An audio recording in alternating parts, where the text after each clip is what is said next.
नमस्कार। पठामि संस्कृतं नित्यं वदामि संस्कृतं सदा ध्यायामि संस्कृतं सम्यक् वन्दे संस्कृतमातरम्। संस्कृतस्य प्रसाराय नैजं सर्वं ददाम्यहम्। संस्कृतस्य सदा भक्तो वन्दे संस्कृतमातरम्। संस्कृतस्य कृते जीवन् संस्कृतस्य कृते यजन् आत्मानमाहुतं मन्ये वन्दे संस्कृतमातरम्। वन्दे संस्कृतमातरम्। धन्यवादः भगिनि। अस्तु, धन्यवादाः।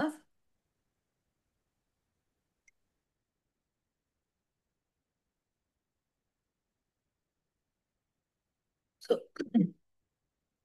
సో మొన్న రికార్డింగ్ సంగతి చెప్పాను కదా, అందరికీ మెసేజ్ పెట్టాను. సో ఇంకా బాగుపడలేదు, నా సిస్టమ్ ఇంకా రాలేదు దగ్గరికి. బట్ ఇవాళ రికార్డింగ్ వచ్చేస్తుంది. ఇవాళ రికార్డింగ్ ఆనంద్ గారు పంపించేస్తారు. ఆనంద్ గారు సెట్ చేసి, ఎందుకంటే నెక్స్ట్ డే పరిచయ వాళ్ళది కూడా, వాళ్ళకి కాకపోతే మీకు మీ క్లాస్కి ప్రాబ్లం ఏమైంది అంటే, ఒక ల్యాప్టాప్లో ఒక సెషను, వేరే ల్యాప్టాప్లో మిగతా రెండు సెషన్స్ రికార్డ్ అయినాయి. అవి రెండు మర్జ్ అవ్వవు కదా ఈ ల్యాప్టాప్ రాంది, అందుకని మీది రాలేదు. బట్ పరిచయ వాళ్ళ మూడు దీంట్లోనే, ఇప్పుడు కూడా మీ క్లాస్ మూడు కూడా దీంట్లోనే వస్తాయి కాబట్టి ఇది వచ్చేస్తుంది. చూద్దాం, అది కూడా వస్తుందేమో. రాకపోతే పాత వీడియోస్తో మనం చేయడం తప్ప ఏం చేయలేము. నమస్తే మేడం. రైట్. సో ఒక్కసారి బ్రీఫ్గా మనం లాస్ట్ క్లాస్ గురించి చెప్పుకుంటే, బహువ్రీహి సమాసం గురించి చెప్పుకున్నాం. లాస్ట్ క్లాస్లో మనం బహువ్రీహి సమాసం అంటే ఏమిటి, అన్య పదార్థ ప్రధాన బహువ్రీహి అని చెప్పుకున్నాము. అంటే సమస్త పదంలో ఇన్వాల్వ్ అయ్యేటటువంటి పదములు కాకుండా, అంటే ఆ పదములు కాకుండా అంటే ఆ పదాలు రెండు కలిసి ఒక అర్థవంతమైన దీంట్లో సమస్యించి వేరొక పదాన్ని రిఫర్ చేస్తూ ఉంటాయి. ఆ పదము యాక్చువల్గా ఇంపార్టెంట్, దాని గురించి చెప్తోంది బహువ్రీహి సమస్త పదము. కాబట్టి బహువ్రీహి సమస్త పదాలన్నీ కూడా విశేషణాలుగా చెప్పబడతాయి. సో రెండు పదాల్లోనూ ఏ పదానికి ప్రాముఖ్యత ఉండదు. ఈ రెండు కలిసి ఒక ఆ, ప్రత్యేకమైన పద్ధతిలో ఏదో ఒక రకంగా ఒక అర్థవంతంగా కలిసినప్పుడు వచ్చే ఇదేదైతే ఉంటుందో, పదం ఏముంటుందో దానికి ఇంపార్టెన్స్ ఉంటుంది అని చెప్పుకున్నాము. బహువ్రీహి సమాస అంటే అది అని చెప్పాము. సో ఎప్పుడైతే ఇది విశేషణాలుగా వాడతాము అని చెప్తున్నామో, అప్పుడు మూడు లింగాల్లోనూ అన్ని వచనాల్లోనూ ఉండడానికి అవకాశం ఉంటుంది అవసరాన్ని బట్టి. సో దాంట్లో మనం ఆ, విగ్రహవాక్యం రాసే పద్ధతిలో యత్ తద్ శబ్ద రూపాల ప్రయోగం చేస్తాము అని చెప్పాము. తత్శబ్ద రూపాలు బేసిక్గా సహ, తే ఆర్ తౌ ద్వివచనం ఎప్పుడైనా వస్తే, లేదు స- ఏక స్త్రీలింగం అయితే సా, తాహ అలా వస్తాయి అనుకున్నాము. అంతవరకే వస్తాయి. బేసిక్గా బహువచనం అంటే ఏక ద్వివచనము ఆర్ బహువచనంలో ప్రథమ విభక్తి రూపాలే తత్శబ్ద రూపాలు మనకు కావాల్సి వస్తాయి. బట్ యద్ శబ్దం ఏదైతే ఉందో దానికి సంబంధించి రూపాలు మారడానికి అవకాశం ఉంటుంది, విభక్తులు మారడానికి అవకాశం ఉంటుంది అని చెప్పుకున్నాము. అండ్ దీంట్లో నాలుగు రకాలు మనం, అంటే మీకు సిలబస్లో నాలుగు రకాల బహువ్రీహి సమాసాలు ఉన్నాయని చెప్పుకున్నాం.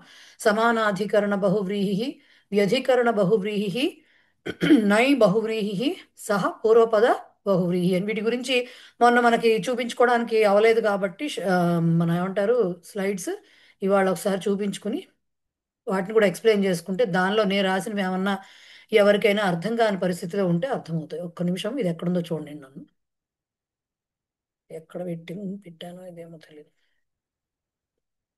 ఆ,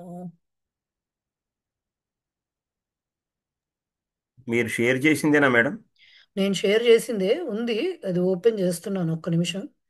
ఓపెన్ చేసిన తర్వాత దాన్ని షేర్ చేయాలి.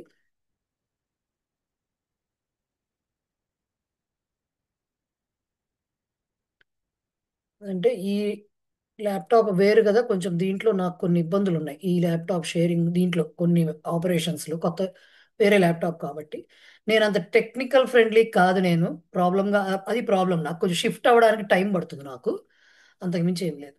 ఓకే. సో మనం ఆ రోజు షేర్ చేశాను నేను దీంట్లో, కాకపోతే ఇక్కడ చూపించుకోవడానికి అవ్వలేదు. ఆ, అన్యపదార్థ ప్రధానः సమస్తపదం అన్యపదస్య విశేషణం భవతి విశేషణం ఇత్యతः లింగత్రయే చ భవతి సమస్తపదం లింగత్రయే చ భవితుమర్హతి. ఇది బేసిక్గా ఇవన్నీ ఎందుకు చెప్తున్నాను అంటే ఎప్పుడైతే బహువ్రీహి సమాసం గురించి రాయమని మీకు ఎప్పుడైనా ఎగ్జామ్లో 5 మార్క్స్ క్వశ్చన్ కింద ఇస్తే కనీసం వాక్యాలుగా రాయకపోయినా అట్లీస్ట్ ఈ పాయింట్ వైజ్ అయినా రాస్తే మీకు మార్కులు పడతాయి. విగ్రహవాక్య అర్థానుగుణం విభిన్నాని యద్ తద్ రూపాణి భవంతి. ఇది మనం చెప్పుకున్నాం. విశేష్యస్య లింగానుసరణం భవతి. మరి విశేషణం అన్నాం కాబట్టి ఆబ్వియస్గా విశేష్యం ప్రకారంగానే విశేషణ విశేష భావాన్ని అనుసరించి దాని ప్రకారంగానే దీని లింగ వచన విభక్తులు అనేవి ఉండాలి కాబట్టి సో దీనికి కూడా లింగం ఎలా నిర్ధారించబడుతుంది? విశేష్యము అంటే ఆ అన్య పదము ఏదైతే ఉందో దాన్ని బట్టియే దీని యొక్క ఆ, విశే లింగం నిర్ధారించబడుతుంది. ఎగ్జాంపుల్స్ ఇక్కడ చెప్పుకున్నాము. ప్రసన్నముఖ రామ అని గనక తీసుకుంటే ప్రసన్నం ముఖం యస్య సహ రామ అని విగ్రహవాక్యం రాయాలని మనం చెప్పుకున్నాము. యస్య సహ ముఖం అనేది యాక్చువల్గా నపుంసకలింగ శబ్దము. అది ఎప్పుడైతే దానికి ఇంపార్టెన్స్ లేదు, ఆ ముఖము ప్రసన్నమైనది సంతోషకరమైనది అనే దానికి కూడా ఇంపార్టెన్స్ లేదు. ఆ రెండు కలిసిన అంటే సంతోషకరమైన ముఖము ఎవరికి ఉందో అతడు ఇంపార్టెంట్ ఇక్కడ.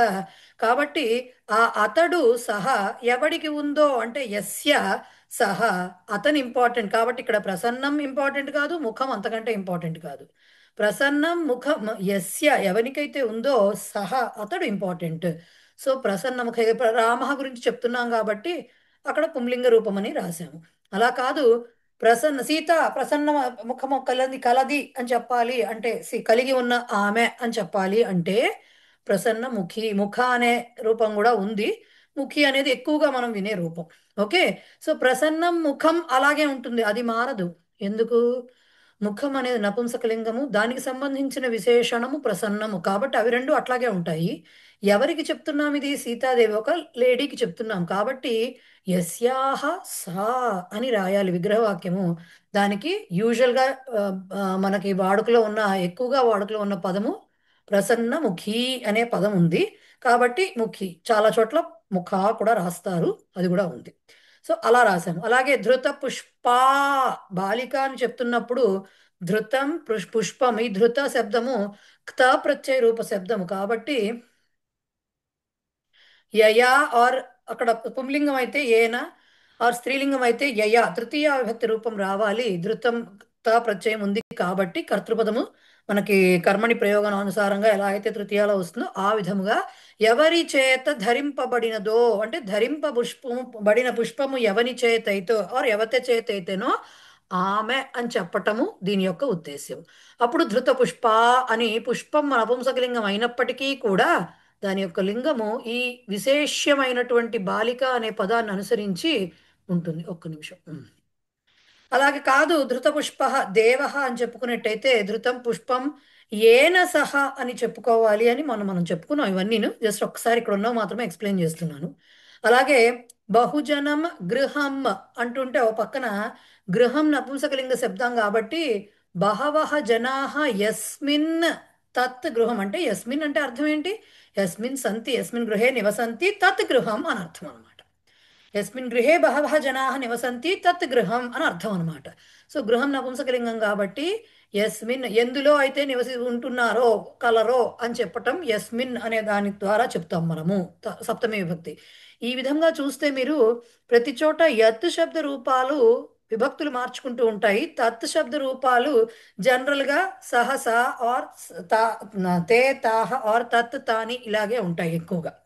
ఓకే, అలా కాదు ఒక శాల ఒక స్కూల్ ఉందనుకోండి, స్కూల్లో కూడా బోడంతమంది జనాలు ఉన్నారు అని చెప్పాలి. అప్పుడు బహవహ జనాహ అనే పదం మారదు, ఎక్కువ మంది జనులు ఎక్కడ ఉన్నారు అని చెప్పే ఆ చోటు మారుతోంది, ఆ ప్లేస్ మారుతోంది. ఇక్కడ గృహం చెప్పాము, ఇక్కడ శాల అంటున్నాము. శాల అనేసరికి ఏమవుతోంది? అది స్త్రీలింగ శబ్దం అయిపోయింది. కాబట్టి యస్యాం శాలాయాం బహవహ జనాహ సంతి సా శాల అని చెప్పటం ఇక్కడ ఉద్దేశ్యం. కాబట్టి యస్యాం సా శాల అని చెప్పటం అనమాట. అప్పుడు దాన్ని ఎలా మారుస్తాము? శాలా స్త్రీలింగం కాబట్టి బహుజనా శాల అని చెప్తాం. గృహం నపుంసకలింగం కాబట్టి బహుజనం అయింది అది. శాల స్త్రీలింగం కాబట్టి అది బహుజనశాల అయింది. బహుజన సభ, ఓకే, బహుజన కార్యక్రమ, ఇలా డిఫరెంట్గా చెప్పుకోవడానికి అవకాశం ఉంటుంది. ఓకే, దాని తర్వాతకు వస్తే అర్థానుగుణం ఉభయపదయో వచన నిర్ధారణం కుర్యాత్ అని చెప్పుకున్నాం. అంటే ఏంటి? కొన్నిటిని ద్వివచనంలోనే చెప్పవలసి వస్తుంది. ఎక్స్ప్లెనేషన్ ఇచ్చేటప్పుడు కొన్నిటిని ద్వివచనంలోనే చెప్పాలి. కళ్ళు, కాళ్ళు, చెవులు, చేతులు ఇలాంటివి చెప్పేటప్పుడు ద్వివచనమే ఇంపార్టెంట్. ఎందుకంటే జనరలైజ్డ్ స్టేట్మెంట్ అది. అలాగే ముఖము అనేది వచ్చిన చోట ఒకటి చెప్పటమే, అంటే ఏకవచన ప్రయోగమే సబబు. అట్లాగే కేశాహ అనే వచ్చే చోట బహువచన ప్రయోగమే చేయవలెను. ఇలాంటివి కొన్ని ఉన్నాయి. ఇవి అండర్స్టాండింగ్స్. ఓకే, సో నేత్రములు, విశాలమైన నేత్రములు కలది ఆర్ కలవాడు చెప్పాలన్నప్పుడు ఆ విశాల అండ్ నేత్ర శబ్దాలకి ద్వివచనం రావాలి అనేది ఇంపార్టెంట్. ఓకే, అది నోట్ చేసుకోవాల్సిన పాయింట్. ఎందుకు? నేత్రములు రెండు ఉంటాయి కాబట్టి విశాలే నేత్రే యస్య సహ అయితే విశాల నేత్ర అవుతుంది, యస్యాహ సహ అయితే విశాల నేత్ర అవుతుంది. ఓకే, అలాగే జుట్టు, తెల్ల జుట్టు ఉంది అంటే మాక్సిమం తెలుపు అయిపోయినట్టు అర్థం. కాబట్టి శ్వేతాహ కేశాహ అని బహువచన ప్రయోగమే జరగాలి. అది యస్య సహ అయితే శ్వేత కేశ అవుతుంది, యస్యాహ సహ అయితే శ్వేతకేశ, శ్వేతకేశి రెండు రూపాలు నేను చూసిన గుర్తు నాకు. సో అలా అవడానికి అవకాశం ఉంది. అలాగే ప్రసన్నం వదనం, ఒకటే ముఖం అనేది ఒకదాంతో రిప్రజెంట్ చేస్తాం కాబట్టి ఏకవచన ప్రయోగం చేయాలి అక్కడ. అక్కడ యస్య సహ అయితే వదనః అవుతుంది, యస్యాహ సహ అయితే వదనా, ప్రసన్న వదనా అవుతుంది. ఓకే, సో ఇది చెప్పుకున్నాము మొన్న. నెక్స్ట్ సమానాధికరణ బహువ్రీహి అంటే ఉభయోపదయో సమానా విభక్తి, మోస్ట్లీ ప్రథమా విభక్తిలో ఉంటాయి రెండు కూడా అని చెప్పటం. ఇలా ప్రసన్న ముఖ, పీతాంబర, ధృత పుష్ప, నిర్గత వ్యాఘ్రం, ఇవన్నీ వీటన్నిటికీ మనం ఎగ్జాంపుల్స్ మొన్న ఆ రోజు చదువుకోవడం జరిగింది. నేను జస్ట్ రికార్డింగ్ రాలేదు కాబట్టి నేను ఊరికనే రివైజ్ చేస్తూ వెళ్తున్నాను. అండ్ వ్యధికరణ బహువ్రీహి అంటే ఉభయపదయో విభిన్న విభక్తి, రెండిటికి విభిన్న విభక్తి ఉంటుంది. ఎక్కడ ఉంటుంది విభిన్న విభక్తి ఆర్ సమాన విభక్తి అనే చోటు ఎక్కడ ఉంటాయి? ఇవన్నీ విగ్రహ వాక్యంలో కనపడతాయి. ఎక్కడో ఉండవు, వెళ్ళి విగ్రహ వాక్యంలో కనపడతాయి ఈ రెండిటికి పదాలకి విభక్తులు.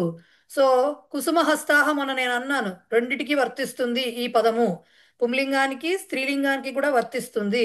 పుంలింగానికి అయితే ఏషాం తే అని రాయాలి, బహువచనం ఉంది కాబట్టి సమస్త పదము ఏషాం అని బహువచన రూపం రాసి తే రాయాలి, నర్తకాహ. స్త్రీలింగంలో ఒకటే యాసాం తాహ నర్తక్య అని ఉండాలి. ఓకే, ఇది మనం చెప్పుకున్నాం మనం.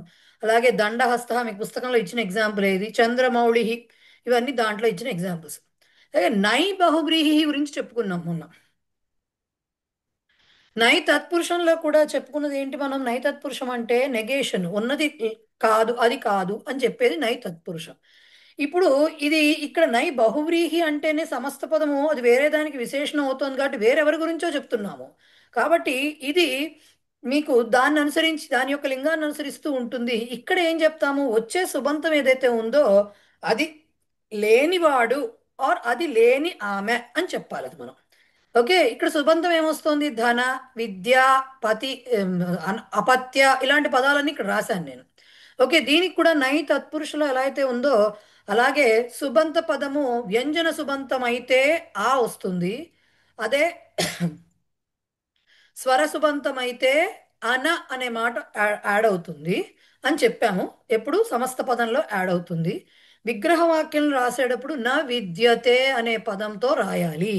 అంటే అధనః అని ఉంటే ధనం నపుంసకలింగము, న విద్యతే అనేది ఆ అని ఎక్స్ప్లెయిన్ చేస్తుంది. ఓకే, న విద్యతే అనే మాట ఆ అని ఎక్స్ప్లెయిన్ చేస్తుంది. సో ధన శబ్దమేమో మామూలుగా ధనం దాని యొక్క లింగం అది యాజ్ ఇట్ ఈస్గా ఉంచుకుంటుంది. ఈ విసర్గ ఏదైతే ఉందో దట్ ఎక్స్ప్లెయిన్స్ యస్య సహ. ఓకే, సో న విద్యతే ధనం యస్య సహ, ఎవరికైతే ధనము లేదో అతను అని చెప్పటం దీని యొక్క ఉద్దేశ్యం. అవిద్య, న విద్యతే విద్యా, ఇక్కడ దీనికి విగ్రహవాక్యంలో దేని లింగం దాన్నే అనుసరిస్తూ ఉంటుంది. ఆ ఆర్ అన్న మాత్రం ఏమవుతాయి? న విద్యతే అనే పదం ద్వారా ఎక్స్ప్లెయిన్ వివరించబడతాయి. రైట్, కానీ ధనం అనేది నపుంసకలింగం విగ్రహవాక్యంలో యాజ్ ఇట్ ఈజ్ వస్తుంది. విద్య స్త్రీలింగం అది యాజ్ ఇట్ ఈజ్ వస్తుంది. ఇక్కడ అనపత్య అన్నాను ఒక పదం నేను. అనపత్య అంటే అర్థం ఏంటి? అపత్యం అనే పదానికి అర్థం ఏంటి? అపత్యార్థకాలు చదివాం మనం, సంతానం అని అర్థం. సో న విద్యతే అపత్యం యస్య సహ. ఆ అపత్యం అనే మాట ఆ అంటే స్వరాక్షరంతో స్టార్ట్ అవుతోంది కాబట్టి ఇక్కడ అన యాడ్ అయింది. అన్ ప్లస్ అపత్య అనపత్య అయింది. ఆకి బదులుగా అన్ యాడ్ అవుతోంది. సో నవిద్యతే అనేది అన్ అనే పదము నవిద్యతేని వివరిస్తుంది, దాన్ని వివరిస్తూ ఉంటుంది. నెక్స్ట్ అపత్యం నపుంసకలింగం యాజ్ ఇట్ ఈజ్ వస్తుంది. యస్య సహ ఎవడికి లేదో అతను అనపత్య.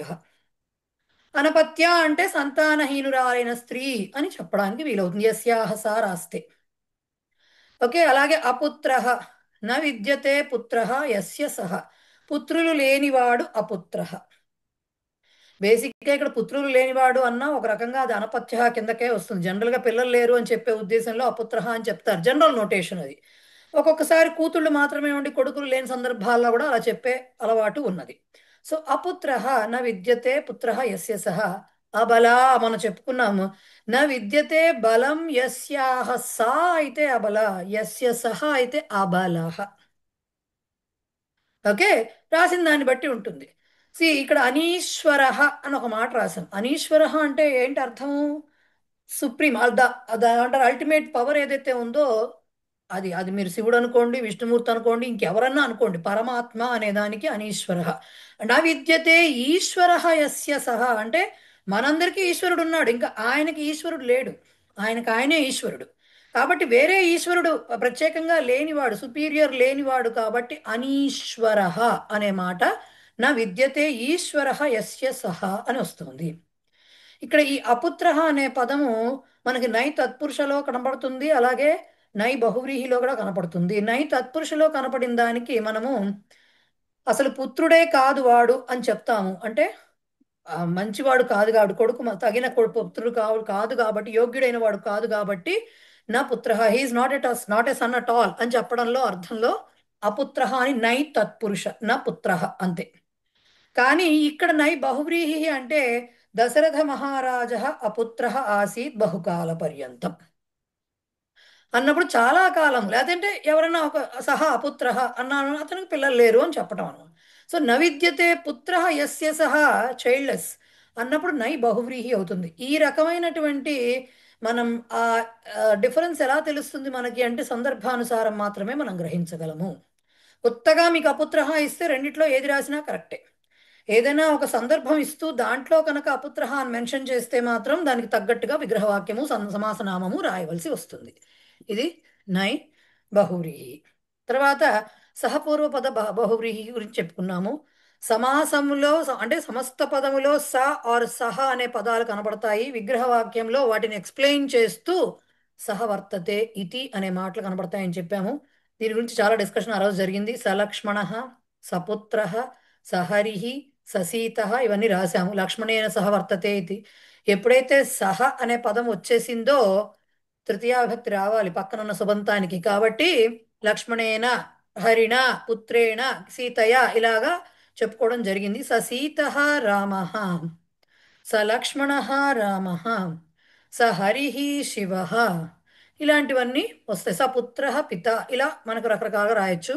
సమిత్రా అని దీర్ఘం వస్తే మిత్రేణ ఆర్ మిత్రై సహ వర్తతే ఇది. గౌరీ అనే ఒక అమ్మాయి ఎప్పుడు స్నేహితులతో కలిసి ఉంటుంది అన్నప్పుడు సమిత్ర అని చెప్పి తన్ని రిఫర్ చేయొచ్చు. అలాగే శంకరుడు ఎప్పుడు మిత్రులతో కలిసి ఉంటాడు, శంకర పుంలింగం కాబట్టి సమిత్ర అనొచ్చు. కళత్రం అని ఉందనుకోండి, సమిత్రం కళత్రం అని చెప్పచ్చు. అన్నిటికీ విగ్రహవాక్యం ఇదే ఉంటుంది, మిత్రేణ ఆర్ మిత్రై సహ వర్తతే ఇది. అది సమిత్ర అవని, సమిత్రావని, సమిత్రం అవని, విగ్రహవాక్యం మాత్రం ఇదే ఉంటుంది. దాని యొక్క లింగము ఆ పక్కన విశేషాన్ని అనుసరిస్తూ ఉంటుంది. ఇది మొన్న మనం చెప్పుకున్నటువంటి ఏమంటారు దాన్ని, బహువ్రీహి సమాసము యొక్క బ్రీఫ్ అని చెప్పిన 20 minutes తీసుకుంది. రైట్? ఎస్ మల్లీశ్వరి చెప్పండి, ఏంటి హ్యాండ్ రైజ్ చేశారు? అదే ఇందాక మనం నేత్రి అనే దగ్గర ద్వివచనం చెప్పుకున్నాం కదా, అలాగే చేతులు వచ్చినప్పుడు అంటే చేతులు కూడా ద్వివచనమే చెప్పుకోవాలి కదా. ఇప్పుడు మనం స్టేజ్ మీదకి ఒక్కడే నర్తకుడు వెళ్ళాడు, అప్పుడు హస్తవు అని చెప్పాలా? హస్తో విగ్రహవాక్యం హస్తయోహో అంటే ఎలా హస్తయో కుసుమహస్త దగ్గరకు వచ్చింది తిప్పలా మీకు? ఆ ఆ ఆ కుసుమహస్త సమస్త పదం అలాగే ఉంటుంది, కుసుమహస్త అని. పోనీ ఒకడే మీరు అన్నట్టుగా ఒకడే నర్తకుడు వెళ్ళాడు అనుకున్నా కూడా అప్పుడు కూడా కుసుమాని హస్తయోహ యస్య సహ అని చెప్పొచ్చు అప్పుడు. లేదు కొన్ని కొన్ని హస్తయోహ అంటే డాన్సుల్లో ద్వివచనం వాడు. కొన్ని డాన్సుల్లో ఒక చోట ఒక చేత్తోనే పువ్వులు పట్టుకుని వెళ్తారు. ఉమ్. అప్పుడు హస్తే. హస్తే ఇది హస్తే కామన్ హస్తయోహో సెన్స్. నేను చూశాను. అప్పుడు అంటే అదే కదా పువ్వులు అలా ఒక కాదు చేతిలోనే మేడం. ఉంటాయి. అంటే కాదండి, పువ్వులు ఒక చేతిలోనే ఉంటాయి, ఈ చెయ్యి దీంట్లోకి వెళ్తుంది, ఇలా పట్టుకొస్తారు కొన్నిట్లో. అలా అంజలి కాదు, ఇలా మహోదయ అందుకోసం పట్టుతారు. దోసిట్లో ఇలా అంటే ఇక్కడ పట్టుకుంటే కొన్ని ఉంటాయి. ఆహా, చెప్తున్నా వినండి. ఇవన్నీ ప్రాక్టికల్ గా మనం ఇంకా పీకి పాకాన పెట్టి ఆలోచిస్తే వచ్చే డౌట్లు. లేదు అన్నప్పుడు, ఎందుకంటే ఇప్పుడు కళ్ళు ఉన్నాయి అంటే ఒక మనిషిని డిస్క్రైబ్ చేస్తున్నాము.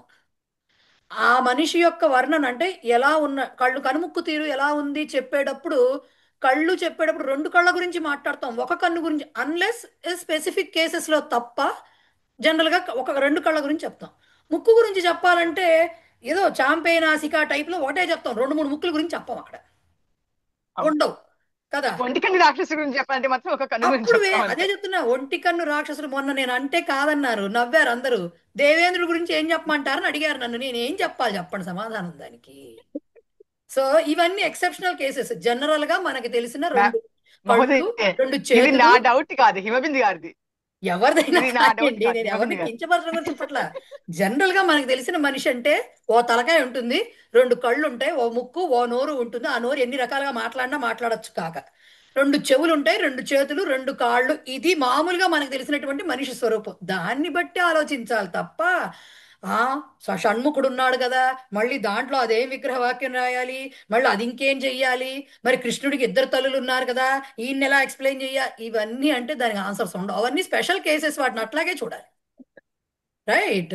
సో ఇప్పుడు అలాగే నర్తకి ఒక్కడే వెళ్ళాడు అంటే, వాడొక్కడు రెండు చేతులతో, వాడు రెండు చేతులతో పట్టుకుని వెళ్ళాడంటే అది కామన్ సెన్స్, హస్తయోహ రాయండి. లేదు నేను చెప్పాక నేను చూసా మరి ఈ కేసు ఏమండి ఎక్కడ మేము చూడలేదు అనకండి. చిన్నపిల్లలు పట్టుకొస్తారు అట్ట, వాళ్ళకి రాదు పట్టుకోవడం. మరి అప్పుడు ఏం చెయ్యాలి? ఇవన్నీ నేను ఒక చెప్తా. చేత పట్టుకోవడం పువ్వులు కూడా రూలే లేదుగా. పట్టుకెళ్ళలేదండి అసలు. ఒక చేత పువ్వులు పట్టుకోకుండా రూలే లేదు పట్టుకెళ్ళలేదు అప్పుడు. అసలు. అది ఇప్పుడు బేసిక్ పూలే పట్టు. జనరల్ గా జరిగే ఇవి చూసుకోవాలి. కానీ ఎక్సెప్షనల్ కేసెస్, ఇప్పుడు పాణిని గ్రామర్ చదువుకునేటప్పుడు కూడా మోస్ట్ ఆఫ్ ద కేసెస్ అని చెప్పి ఎక్సెప్షన్ పెడతాం. వాటినే పట్టుకుంటా నాకు మోస్ట్ వద్దు అంటే నేనేం చెప్పను సమాధానం ఇంకా. ఆయన వల్ల ఇక్కడ కూడా కాదు చెప్పడం. కుసుమ హస్తాహ హస్తాహ అని బహువచనం వస్తుంది కదా, అందుకని రెండే ఉంటాయి కదా, బహువచనం అలా ఎందుకు పెట్టారు కాదు, అన్న ఉద్దేశంతో అది. హస్తాహ బహువచనం వచ్చింది చేతుల గురించి కాదు. హస్తాహ బహువచనం వచ్చింది అక్కడున్న పీపుల్ని బట్టి వచ్చింది. అచ్చా ఎంతమంది అదే నర్తక్యహ అంటున్నాము, నర్తకాహ అవును. నర్తక్యహ బట్టి హస్తాహ వచ్చింది కానీ చేతులను లెక్క పెట్టి కాదు హస్తాహ వచ్చింది అక్కడ. ఓ రైట్. సో అదే మీకు అక్కడ ఒక్కడే ఉంటే కూడా మరి ఎలా రాయాలి? కుసుమ హస్తహానే రాస్తారు. బహువచనం ఉంటే, ఇద్దరు నర్తకులు ఉంటే కుసుమ హస్తవు రాయొచ్చు. అప్పుడు ఇద్దరు కనుక డాన్స్ ఓకే. చేస్తుంటే కుసుమ హస్తవు రాయొచ్చు. కానీ అక్కడ అట్లా కాదు. ఇక్కడ అవును. చెప్పిన ఎగ్జాంపుల్ కి మనం సమస్త పదానికి బహువచన రూపం ఎప్పుడు వస్తుంది? బహువ్రీహి సమాసంలో ఎస్పెషల్లీ చెప్తున్నా, ఎప్పుడు వస్తుంది? అక్కడ నెంబర్ ఆఫ్ పీపుల్ ఎక్కడ ఉన్నప్పుడే వస్తుంది, లేకపోతే రాదు. ఓ ఓకే. అంతే కదండి. ఇప్పుడు అలాగే ఉంటుంది. బహువ్రీహి సమస్త పదాలన్నీ విశేషణాలు అవుతాయి అని చెప్తున్నాము. విశేషణం అంటే విశేష్యం యొక్క లింగ వచన విభక్తిని అనుసరిస్తుంది. విభక్తి పక్కన పెట్టండి బాబు ప్రస్తుతానికి, లింగ వచనాలను అనుసరిస్తుంది. ఇది ఎప్పుడైతే విశేషణం బహువచనంలో వచ్చిందో అక్కడ విశేష్యం కూడా బహువచనంలో ఉన్నట్లేగా లెక్క. అది అవును ఉంటేనే మరి. కదా ఇక్కడ బహువచనం వచ్చింది. అవును. సింపుల్. రైట్. ఇప్పుడు అర్థమైందా? అలాగే అలాగే. అర్థమైంది. ఎక్సర్సైజ్ చేయండి.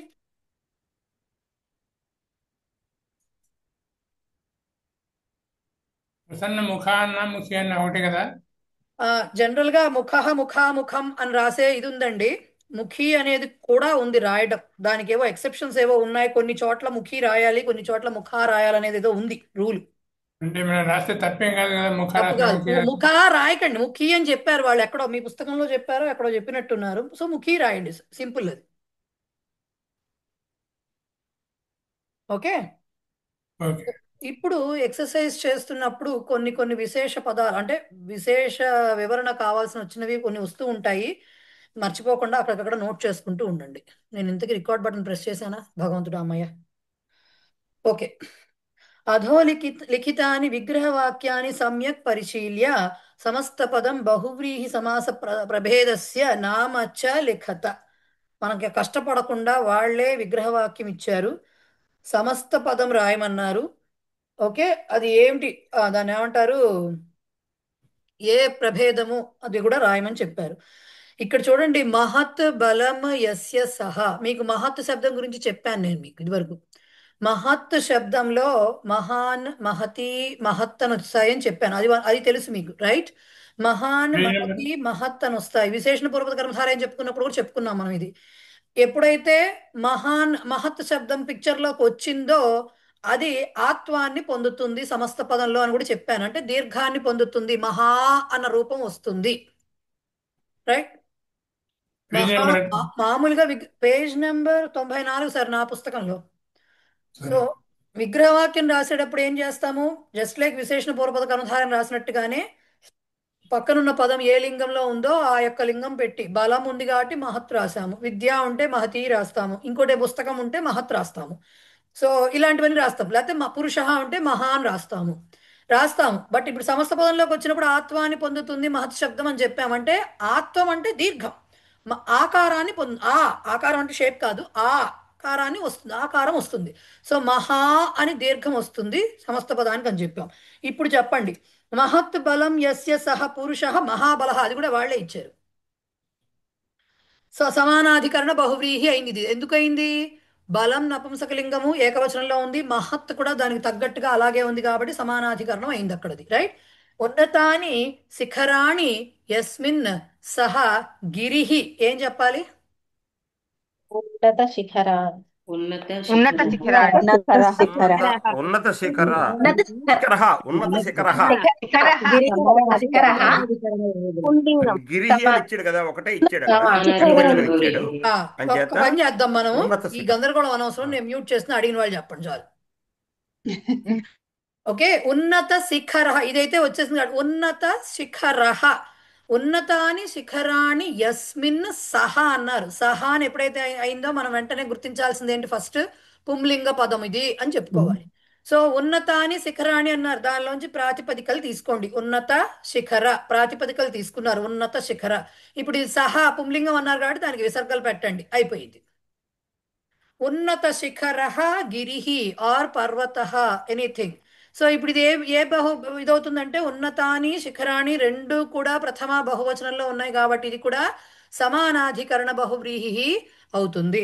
శిరీష నెక్స్ట్ చెప్పండి, వాక్యం చదివి చెప్పండి. దండ హస్తే యస్య సహ పురుష దండహస్త, ఇది వ్యధికరణం అవుతుంది. కరెక్ట్. హస్తే దండ, అన్నది వేరే. కరెక్ట్. దండ హస్తే యస్య సహ దండహస్త పురుష, కర్ర చేతిలో ఉన్నటువంటి పురుషుడు. సో ఇది పుంలింగ పదం వచ్చింది. హస్తే దండ రెండు డిఫరెంట్ విభక్తుల్లో ఉన్నాయి కాబట్టి వ్యధికరణ బహువ్రీహి వచ్చింది. సుధాశ్రీ గారు చెప్పండి నెక్స్ట్ వన్. మళ్ళీ వచ్చిందిరా బాబు ఇది నా ప్రాణానికి. కుసుమా చెప్పండి చెప్పండి. కుసుమాని హస్తే ఏషాం తే ఉమ్, పురుషాః ఉమ్, కుసుమ హస్తాః. ఆ, రెండు వేరున్నాయి కాబట్టి ఆ, వ్యధికరణ బహువ్రీహి. కరెక్ట్. ఇప్పుడు ఇక్కడ హస్తే అని ఏకవచనంలో ఎందుకు ఇచ్చారని నాకు అడగండి. వాళ్ళు ఎలా అయినా రాయి చేతి ఎందు అని అన్నారు, అది జనరలైజ్డ్ గా చెప్పారు తప్ప చేతులు రెండు చేతులు 10 చేతులు 20 చేతులు ఇలా చెప్పలేదు వాళ్ళు. కాబట్టి అంతవరకే తెలుసుకోండి. ఈ ఎగ్జాంపుల్ ఈసారి నుంచి నేను మొత్తం డిలీట్ చేసి పారేయాలి అసలు.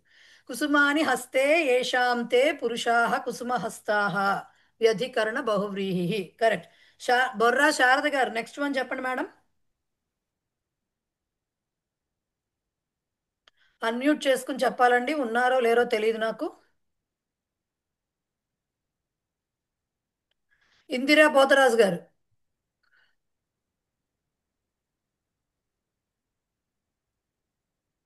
లక్ష్మీకుమారి గారు.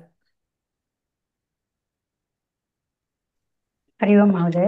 ఉమ్, न विद्यते बलं यस्याः सा ఉమ్, स्त्रीलिङ्गम् ఉమ్, अबला नै కరెక్ట్. बहुव्रीहि। కరెక్ట్, అబలా నై బహువ్రీహి, కరెక్ట్. సార్ రామకృష్ణ గారు ఏంటండి? అక్కడ కుసుమాని హస్తే ఏషాం తే పురుషాహ అని ఉంది కదా మేడం. అవునండి, తే అంటే అక్కడ మరి బహువచనం కదా, అవును. మరి కుసుమ హస్త అని అంటున్నారు. హస్తాహ అన్నారండి. హస్తాహ అన్నారా? I'm sorry. కుసుమ హస్తాహ. ఓకే, ఓకే ఓకే, థ్యాంక్స్ అండి. రైట్ సరే. Right. Anjana garu next one. నమస్తే. न विद्यते वस्त्रं यस्य सः पुरुषः एकवचनं पुल्लिङ्ग. सो अवस्त्रः अवस्त्रः न न बहुव्रीहि నై बहुव्रीहि నై బహువ్రీహిః నై బహువ్రీహిః న విద్యతే వస్త్రం యస్య సహ అవస్త్రః నై బహువ్రీహిః. రైట్. విజయ గారు నెక్స్ట్ వన్. హరిణా సహ వర్తతే ఇతి కేశవః. స హరిః అవుతుందండి. సహ వర్తతే వస్తే సహ పూర్వపద. అంతే. సహరిః సహ పూర్వపద బహువ్రీహి సహరిః సహ పూర్వపద బహువ్రీహి. Correct. Rajanichand garu next one. Namaste madam. చెప్పండి సార్. హరిణ అయిపోయింది సార్, అది నెక్స్ట్ వన్. Next one. మిత్రైః సహ వర్తతే ఇతి ఉమేషః. సమిత్రః సహ పూర్వపదం. కరెక్ట్. సమిత్రః. ఉమేషః పుంలింగ పదం కాబట్టి సమిత్రః సహ పూర్వపద బహువ్రీహి. కరెక్ట్. నెక్స్ట్ రాధాకృష్ణ గారు చెప్పండి సార్. Next one. శంఖః పాణౌ యస్య సహ.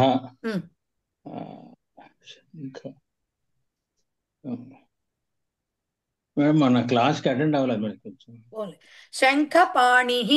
Okay, సమానాధికరణ sorry వ్యధికరణ బహువ్రీహి. శంఖః పాణౌ యస్య సహ కాబట్టి శంఖపాణిః వ్యధికరణ బహువ్రీహి. రైట్. వాణి శ్రీరామ్ గారు నెక్స్ట్ వన్ చెప్పండి మేడం.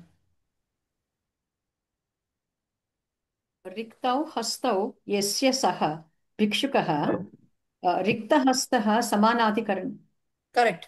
రిక్తహస్తః భిక్షుకః సమానాధికరణ బహువ్రీహి. ఇక్కడ బిచ్చగాడి చేతులు ఖాళీగా ఉంటాయి అంటే రెండు చేతులు ఉంటాయి అంటే వాడి దగ్గర ఏమీ లేదు అని చెప్పడానికి. కాబట్టి రెండు చేతులు చెప్పాలి కాబట్టి ఇక్కడ సందర్భం ప్రకారంగా ద్వివచనం వాడటమే సబబు. ఓకే, అందుకని అక్కడ ద్వివచనం వాడారు. రిక్తః హస్తః అని చెప్పినా ప్రాబ్లం లేదు, కానీ సందర్భానుసారం ఏమీ లేదు వాడి దగ్గర అన్నారంటే వాడి చేతులు ఖాళీగా ఉన్నాయంటే రెండు చేతులు ఖాళీగా ఉన్నాయని అర్థం. లేదా ఓ చేత్తో శుభ్రంగా ఇంత నోట్ల గట్ట పట్టుకుని అయితే అడగకూడదు కదా వాడు. కాబట్టి రెండు చేతులు ఇక్కడ ఇది సందర్భానుసారం సమాసం యొక్క విగ్రహవాక్యం రాసే పద్ధతి అంటే ఇది చూసి నేర్చుకోవాలి. సో రిక్తౌ హస్తౌ యస్య సహ రిక్తహస్తః భిక్షుకః సమానాధికరణ బహువ్రీహి. రైట్. శ్యామల గారు నెక్స్ట్ వన్.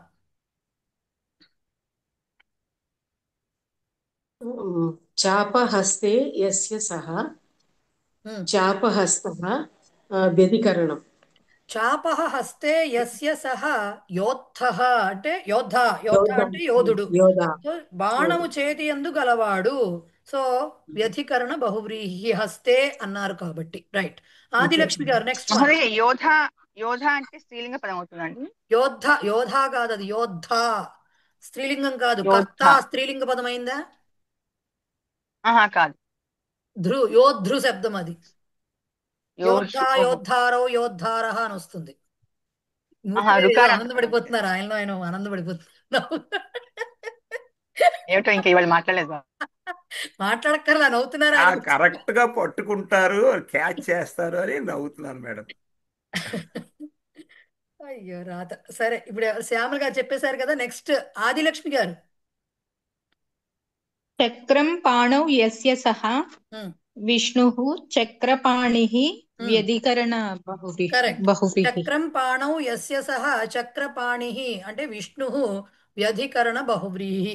కరెక్ట్. నెక్స్ట్ మనకి ఎవరున్నారు? మంగిపూడి వారు చెప్పండి సార్. చాలా రోజులైంది మిమ్మల్ని క్లాస్లో చూసి. నెక్స్ట్ వన్ చెప్పండి సార్.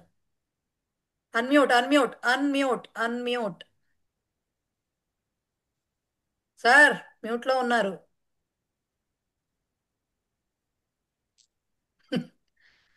అది అన్మ్యూట్ అవ్వట్లేదు.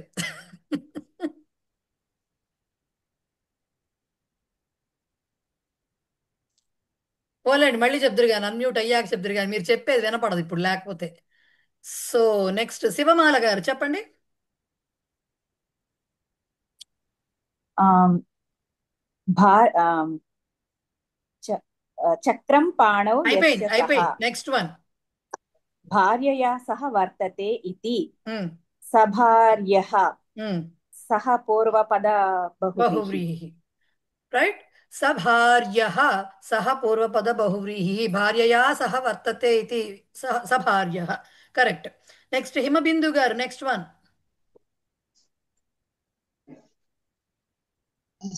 శాస్త్రేణ సహితః వీరః సశాస్త్రః. మేడం, వీరః వీరుడు శాస్త్రంతో ఎందుకుంటాడండి? శస్త్రేణ సహిత అండి అది.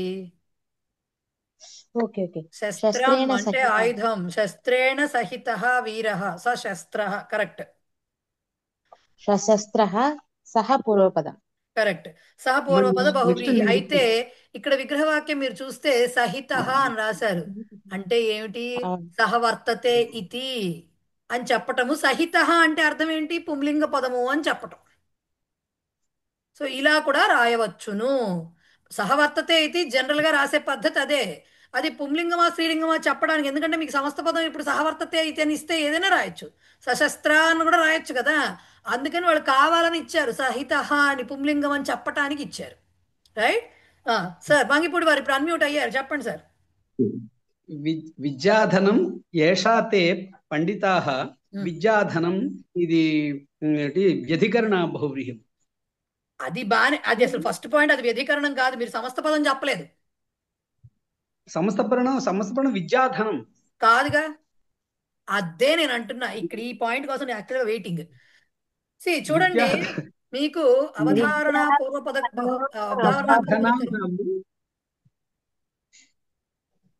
బహువచనం కదా. అదే చెప్తున్నా. ఆయన పండితాహ బట్టి కదా ఉంటుంది అన్నారు మీరు. పండితాహను బట్టి అది ఉండాలి. అదే కదా. అది పండితాః అది విద్యాధనాః. విద్యాధనాః కరెక్ట్. సో ఇక్కడ తెలుసుకోవాల్సింది ఏంటంటే విద్యాధనం ఆయన అని చెప్పారు అక్కడ. విద్యాధనం అనేది ఎప్పుడు వస్తుంది? అవధారణ పూర్వపద కర్మధారయంలో వస్తుంది. విద్యా ఏవ ధనం విద్యాధనం అంటే విద్యయే ధనము. అక్కడతో ఆగిపోయింది అది. ఇక్కడ మనం ధనమా ఇంకోట దాంతో సంబంధం లేదు. అది ఎవడికుందో వాడు కావాలి మనకి ఇక్కడ. సో విద్యాధనం యస్య సహ అనేవాడు మనకి ఇంపార్టెంట్ ఇక్కడ. సో విద్యాధనః అని రాయాలి. బహువచనం ఉంది కాబట్టి ధనాః రాస్తాము. సో ఇది విద్యాధనం రెండూ కూడా ప్రథమా విభక్తిలోనే ఉన్నాయి. సమానాధికరణమే, అది వ్యధికరణం కాదు. ధనం నపుంసకలింగం ప్రథమాలో ఉంది, విద్య స్త్రీలింగ ప్రథమాలో ఉంటుంది, అంతే. ఓకే. అలాగే ఇది ఇలాంటి ఎగ్జాంపులే తపోధనాః ఋషయః. తపోధనాః మునయః ఋషయః మహర్షయః ఏమైనా కావచ్చు. సో వాళ్ళు తపస్సే ధనముగా గలికిన వాళ్ళు, తపస్సే ధనము. సో ఇక్కడ చిన్న చిన్న అబ్జర్వేషన్ ఏంటి అంటే తస్య తపోధనం అస్తి అన్నాను అనుకోండి. అక్కడ తపోధనం అస్తి, అతనికి తపోధనము కలదు, ఉన్నది. అంటే తపః ఏవ ధనం, అతని దగ్గర వేరే ధనం ఏం లేదు, తపోధనం మాత్రమే ఉన్నది. ఓకే. తపోధనం తపః ఏవ ధనం అవధారణ పూర్వపద కర్మధారయ సమాస. సహ తపోధనః. నేను ఇంకేం చెప్పట్లేదు. సహ తపోధనః అస్తి లేకపోతే. ఓకే. అక్కడ ఏం చెప్తున్నాం? అక్కడ తస్య తపోధనం అస్తి, సహ తపోధనః అస్తి. అతని వద్ద తపస్సే ధనముగా ఉన్నది, అతను తపోధనుడు. రెండు మాటలకి అర్థం ఒకటే, చెప్పే విధానము సమస్త పదం వాడకము వేరు. ఓకే. తస్య తపోధనం అస్తి, మహర్షేహే తపోధనం అస్తి అన్నప్పుడు మహర్షికి తపోధనము కలదు. మహర్షి తపోధన అస్తి అన్నాం అనుకోండి, మహర్షి తపోధనుడు. ఇక్కడేమొస్తుంది? తపః ధనం యస్య సహ తపోధనః. ఇక్కడ బహువ్రీహి సమాసం చెప్తున్నాము. తపః ధనం యస్య సహ. సిమిలర్లీ విద్యాధనాః పండితః. సహ తస్య విద్యాధనం అస్తి అన్నాం అనుకోండి, అతడు పండితుడు. సహ పండితః అని అర్థం. తస్య విద్యాధనం అస్తి అంటే సహ పండితః అని అర్థం. దాన్ని ఇంకో రకంగా ఏం చెప్తాము, సహ విద్యాధన అని చెప్తున్నాం. ఓకే, సో పండితుడి దగ్గర ఉండేది ధనం ఏమిటి? విద్య. విద్యా ఏవ ధనం, విద్యాధనం అనేది అవధారణ పూర్వపదం అవుతుంది. విద్యాధనం యస్య సహ విద్యాధన బహువ్రీహి సమాసం అవుతుంది. ఓకే, సో విద్యాధనం అని చెప్పిన చోట విద్య గురించే మాట్లాడుతున్నాం. ధనం అనేది ఏమిటి అక్కడ ధనం దేన్ని ధనం గురించి ధనంగా మాట్లాడుతున్నాము, విద్య గురించి మాట్లాడుతున్నాం. కానీ విద్యాధన అన్న చోట విద్య గురించి ధనాన్ని గురించి మాట్లాడట్లా, ఈ రెండింటిని కలిగి ఉన్నవాడి గురించి మాట్లాడుతున్నాం. ఆ చిన్న డిఫరెన్స్ తెలుసుకోవాలి. సో ఇక్కడ విద్యాధనం ఏషాంతే బహువచనం వచ్చింది కాబట్టి విద్యాధనాహ బహువచనంలో చెప్పుకోవాలి మనం. పండితులు వాళ్ళ దగ్గర ఉండే ధనము విద్య అనేదే ఉంటుంది కాబట్టి విద్యయే ధనముగా కలిగిన వారు పండితులు. రైట్, మన సమానాధికరణ బహువ్రీహి అవుతుంది. మూర్తి గారు నెక్స్ట్ వన్ చెప్పండి.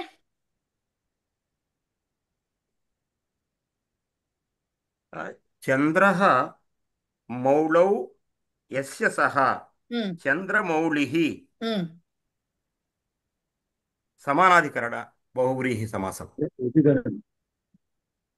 సారీ వ్యధికరణ బహువ్రీహి సమాసం. మౌళౌ మౌళౌ. ఓకే, చంద్రః మౌళౌ యస్య సహ చంద్రమౌళిః రుద్రః వ్యధికరణ బహువ్రీహి డిఫరెంట్ సమాసం. విభక్తి. నిత్య భవానీ గారు నెక్స్ట్ వన్. మహోదయ నిర్మలం హృదయం యస్య సహ సజ్జనః అని ఇచ్చారు మేడం. నిర్మల హృదయ ఇది సమానాధికరణ బహువ్రీహి సమాసం. కరెక్ట్, సమానాధికరణ బహువ్రీహి సమాసం. నిర్మల హృదయ, పవిత్ర హృదయ ఇవన్నీ దానికి వచ్చినటువంటి, కోమల హృదయ ఇవన్నీ అలాంటి ఎగ్జాంపుల్స్. ఓకే రైట్, నిర్మలం హృదయం యస్య సహ నిర్మల హృదయ సజ్జనః సమానాధికరణ బహువ్రీహి. Correct. Lakshmi Suresh next one. కృశాని అంగాని యస్య సహ పురుషః కృశ అంగః సమానాధికరణ బహువ్రీహి సమాసం. కృశ అంగః అని సెపరేట్ గా చెప్పకూడదు కదా, ఏం చెప్పాలి? పురుషాంగః. అది ఎప్పుడైతే ప్రాతిపదికలు తీసుకుని సమస్త పదం ఏర్పరిచిన తర్వాత వాటి మధ్యలో సంధి జరిగే అవకాశం ఉంటే కంపల్సరీ సంధి చేసి తీరాలి. సో కృష అంగ రెండు తీసుకున్నాము, పురుష కాబట్టి విసర్గ పెట్టాము, కృష అంగ సవర్ణ దీర్ఘం అవుతుంది కాబట్టి చేయాలి. కృషాంగ కరెక్ట్, సమానాధికరణ బహువ్రీహి. కృషాని అంగాని కృషించిన అంగములు కలిగిన వాడు, శరీరావయములు కలిగిన వాడు కృషాంగ. రైట్. ఓకే, శర్మ గారు నెక్స్ట్ వన్ చెప్పండి. ఎంపీఆర్ఎల్ శర్మ గారు. పరివారేణ సహ వర్తతే ఇతి రాజ్ఞి అపరివారా. కరెక్ట్, సపరివారా సహ పూర్వపదం. కరెక్ట్. రాజ్ఞి అంటే మహారాణి, రాణి గారు కాబట్టి పరివారేణ సహ వర్తతే ఇది రాజ్ఞి పరివారంతో కూడినది, స్త్రీలింగం చెప్పాలి కాబట్టి సపరివారా. అదే రాజా అని రాసి ఇచ్చుంటే అక్కడ సపరివార అని రాయాలి. ఓకే, సపరివార అని రాయాలి. సో సహ పూర్వపద బహువ్రీహి కరెక్ట్. నెక్స్ట్, అధః దత్తానాం సమస్త పదానాం విగ్రహవాక్యాన్ని లిఖిత్వా బహువ్రీహి సమాస ప్రభేదం నిర్దిశత. విగ్రహవాక్యం రాయాలి, సమస్త పదం ఇచ్చారు వాళ్ళు, విగ్రహవాక్యం రాయాలి, పేరు కూడా చెప్పాలి. ఇక్కడ సదారహ అన్నారు. యాక్చువల్గా దార శబ్దము దార అంటే భార్య అని అర్థము. విచిత్రంగా అది పుంలింగ శబ్దం, అర్థం భార్య కానీ విచిత్రంగా అది పుంలింగం, లైక్ కళత్రం. సో దారైహి వస్తుంది అనమాట ఇక్కడ. సో దారైహి అంటే భార్యలతో కూడినవాడు. ఉన్నారు కదా ఇదివరకు బహుపత్ని ఇదనేది ఉంది కదా, ఆ ట్రెడిషన్ ఉండేది కదా ఒకప్పుడు. 3 భార్యలు 4 భార్యలు 100 మంది భార్యలు ఉండేవాళ్ళు కదా. కాబట్టి దారై సహ వర్తతే ఇది సదారహ పురుష సహ పూర్వపద బహువ్రీహి. రైట్, సో అది అక్కడికి వచ్చింది. నెక్స్ట్ నాకు ఇక్కడ ప్లూరల్ అని ఎలా తెలుస్తుంది మేడం? సదారహ అన్నప్పుడు దారైహి అని విగ్రహవాక్యం వాళ్ళు రాశారు కదా. ఓకే, విగ్రహ వాక్యం ఇచ్చారు కాబట్టి మనకు తెలుసు. మామూలుగా సదారహ అని బట్టి తెలియదు కదా. తెలియదు. ఇప్పుడు అదే ఇప్పుడు దిలీపుడు సుదక్షిణ మనం చదువుకున్న దాంట్లో కనుక కేవలం వాళ్ళిద్దరే వెళ్ళారు కాబట్టి అప్పుడు చెప్పేటప్పుడు ఏకవచనం అని చెప్పుకోవచ్చు. ఇప్పుడు మనం రాసేటప్పుడు విగ్రహవాక్యం ఏకవచనంలో రాయొచ్చా మహోదయ? దారైహి అనే రాయొచ్చు, రాయకూడదని రూల్ ఏమీ లేదు, రాయొచ్చు. ఓకే, సో అది విషయం. నెక్స్ట్ది ఎవరు చెప్తారంటే నాకు లైన్లో ఎవరున్నారు? మల్లీశ్వరి చెప్పండి. రక్తవస్త్ర అలాగే మహోదయ. పురుష. రక్తవస్త్ర పురుష. రక్తం తెలియట్లేదు మహోదయ. విగ్రహవాక్యాలు చెప్పాలి. చెప్పాలి, తెలియట్లేదంటే అవదు. ఇంత గొంతు చించుకున్నందుకు చెప్పాల్సిందే. పురుషుడు అంటున్నారు అంటే రక్తవర్ణం అంటే ఎర్రని. రక్తం వస్త్రం యస్య సహ మరి రక్తవస్త్ర అంటే సమానాధికరణ. మరి ఏముంది దీంట్లో, కష్టపడేది ఏం తెలియట్లేదు అనేది ఏముంది చెప్పండి నాకు ఫస్ట్. ఏమీ లేదు. ఎందుకు వస్తుంది? ఏం లేదు కంగారు. ఇంకా అయిపోతుంది, క్లాసులు అయిపోతుంది, ఇప్పుడు కంగారు వస్తుంది అంటే ఎట్లా? క్వశ్చన్ అడిగితే కుదరదు. సూర్యకళ గారు నెక్స్ట్ వన్. చర్మాంబర. గుంటూరు సూర్యకళ గారు ఉన్నారా? మహోదయ చెప్పండి. చర్మ అంబరం యస్య సహ సమానాధికరణ సమాసం. బహువ్రీహి. కరెక్ట్. సమానాధికరణ సమాసం అనకూడదండోయ్, బహువ్రీహి అని రాయాల్సిందే కంపల్సరీ. చర్మ నపుంసకలింగ శబ్దం కాబట్టి చర్మ అంబరం యస్య సహ చర్మాంబర సమానాధికరణ బహువ్రీహి. నెక్స్ట్ శ్రీహరి గారు చెప్పండి సార్. నెక్స్ట్ వన్ కోమలాంగ. కోమలాంగ ఇది అంటే కోమలం ఒక్క నిమిషం అండి. కోమలాని అంగాని యస్య సహ అంటే రెండు ఒకే విభక్తుల్లో ఉన్నాయి కాబట్టి సమానాధికరణ. ఇది ఇక్కడ కోమలాని అంగాని రాయొచ్చు, కోమలం అంగం కూడా రాయొచ్చు. అంగం అంటే టోటల్ శరీరం మొత్తాన్ని, బాడీని కూడా అంగం అనొచ్చు, పార్ట్ ఆఫ్ ద బాడీని కూడా అంగం అనొచ్చు. కాబట్టి శిశువు అనేవాడు లేత శరీరం వాళ్ళు అంటాం కాబట్టి కోమలం అంగం రాసినా కూడా తప్పు లేదు. రైట్. నెక్స్ట్ ఎవరున్నారు నాకు? శాంతి వారణాసి గారు నెక్స్ట్ వన్ చెప్పండి. శ్వేతాంబరః. శ్వేతాంబరః సన్యాసిన్యః. శ్వేతాని అంబరాని యస్యాం తాః. యాసాం తాః అండి. యస్యాం తాః అలా వస్తుంది. యాసాం స్త్రీలింగం వచ్చింది. శ్వేతాని అంబరాణి యాసాం తాః శ్వేతాంబరాః. రైట్. సమానాధికరణం. కరెక్ట్. సమానాధికరణం. రవళి నెక్స్ట్ వన్ చెప్పండి అమ్మా. యశోధనః యశః ధనం యస్య సహ యశోధనః సమానాధికరణ బహువ్రీహి సమాసం. రైట్. ఈ యశోధనః, తపోధనః, విద్యాధనః ఇవన్నీ కూడా సిమిలర్ రూపాలతోటి, యశోధనం, తపోధనం, విద్యాధనం ఇలాంటి రూపాలతోటి మనకు అట్టు కూడా వస్తాయి, కర్మధారయంలో కనపడతాయి. గుర్తుపెట్టుకోవాలి, ఆ రూపం గుర్తుపెట్టుకోవాలి అందుకని. Okay right. నెక్స్ట్ ఎవరున్నారు లైన్లో? నాకు ఇంకా కనిపించట్లేదు, అడిగేసిన వాళ్ళే కనిపిస్తున్నారు. పి విజయ్ కుమారి గారు నెక్స్ట్ వన్. విషకంఠ. మహోదయే విషకంఠః శంకరः విషం కంఠే యస్య సహ వ్యధికరణ. కరెక్ట్. విషం కంఠే యస్య సహ విషకంఠః శంకరः వ్యధికరణ బహువ్రీహి. కరెక్ట్. త్రివేణి చెప్పండి. పాలనేత్రః శంభుః. పాలనేత్రః శంభుః ఫాలే నేత్రం యస్య సహ. కరెక్ట్. వ్యధికరణ బహువ్రీహి సమాసః. కరెక్ట్. ఫాలే నేత్రం యస్య సహ ఫాలనేత్రః శంభుః వ్యధికరణ బహువ్రీహి సమాసః. ధనలక్ష్మి గారు అనిద్రః పురుషః. మేడం ఇక్కడ నేత్రం ఫాలే అని అలా కూడా రాయొచ్చు. రాయొచ్చమ్మా, తప్పేం లేదు. యూజువల్ గా మనం ఏంటంటే ఫస్ట్ పూర్వపదం ముందు తర్వాత ఉత్తర పదం తర్వాత రాస్తాం కాబట్టి, కానీ లేకపోతే నేత్రం ఫాలే రాయొచ్చు, తప్పేం లేదు. ధనలక్ష్మి గారు అనిద్రః ఉన్నారా లేరా? శ్రీవల్లి గారు ఫాస్ట్ గా. ఆల్రెడీ 11th క్లాస్, ఇంకా మనకి 5వ లెసన్ కాలేదు. అనిద్రః పురుషః నా విద్యతే నిద్రా యస్య సహ. కరెక్ట్. నా విద్యతే నిద్రా యస్య సహ ఏ సమాసం? నై బహువ్రీహి సమాసం. నై బహువ్రీహి సమాసము. కరెక్ట్. వై శ్యామల గారు డాక్టర్ వై శ్యామల గారు ఉన్నారా? చెప్పండి మేడం. నెక్స్ట్ సకుటుంబ గృహస్థ. సకుటుంబः గృహస్థः కుటుంబేన సహ వర్తతే ఇతి. కరెక్ట్. కుటుంబేన సహ వర్తతే ఇతి సమాసం సహ పూర్వపద. కరెక్ట్. సహ పూర్వపద బహువ్రీహి సమాసం. కరెక్ట్. సత్య చంద్రశేఖర్ సార్ నెక్స్ట్ చెప్పండి సార్. సధనాహ వైశ్యాహ. సిస్ట్లా సత్య చంద్రశేఖర్ ఉన్నారా? చెప్పండి సార్. సధనాః వైశ్యాః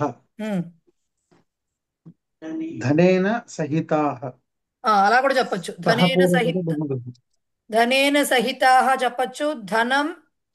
ధనేన సహ వర్తంతే ఇది బహువచనంతో చెప్పాలి. బహువచనం వచ్చింది కాబట్టి అలా కూడా చెప్పుకోవచ్చు. ధనేన సహితాః ఆర్ ధనేన సహ వర్తంతే ఇది అని కూడా చెప్పుకోవచ్చు. రెండు రకాలుగా చెప్పినా కూడా కరెక్టే. సహ పూర్వపద బహువ్రీహి. కరెక్ట్. రైట్. రామకృష్ణ గారు నెక్స్ట్ వన్ చెప్పండి. మోదక హస్త.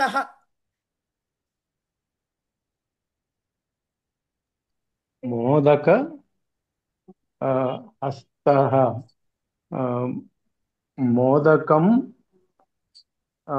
మోదకం హస్తే యస్య సహ. మోదకం హస్తే యస్య సహ వ్యధికరణ. కరెక్ట్. మోదకం హస్తే యస్య సహ వ్యధికరణ బహువ్రీహి సమాసః. రైట్. నెక్స్ట్ పూర్ణమాధవి గారు లాస్ట్ వన్ చెప్పండి. స్థూల శరీర.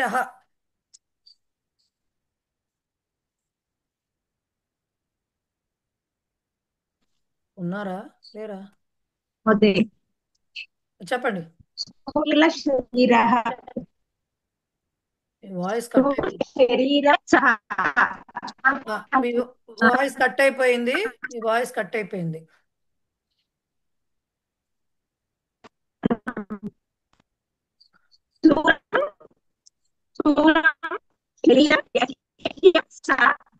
ఓకే, నాకు అర్థమైంది. వినపడలేదు అందరికి. నేను చెప్తున్నా. స్థూలం శరీరం యస్య సహ స్థూల శరీర. ఓకే, ఇక్కడ శరీర అనేది శరీరహ ఉంది, శరీరం రెండు పదాలు ఉన్నాయి కాబట్టి స్థూల శరీర యస్య సహ రాసినా రాయొచ్చు, స్థూలం శరీరం యస్య సహ రాసినా రాయొచ్చు. నపుంసకలింగంలోనూ ఉంది, పుంలింగంలోనూ ఉంది ఆ పదం. కాబట్టి రెండు కరెక్టే. స్థూల శరీర సమానాధికరణ బహువ్రీహి. రైట్. ఒక్క నిమిషం అండి.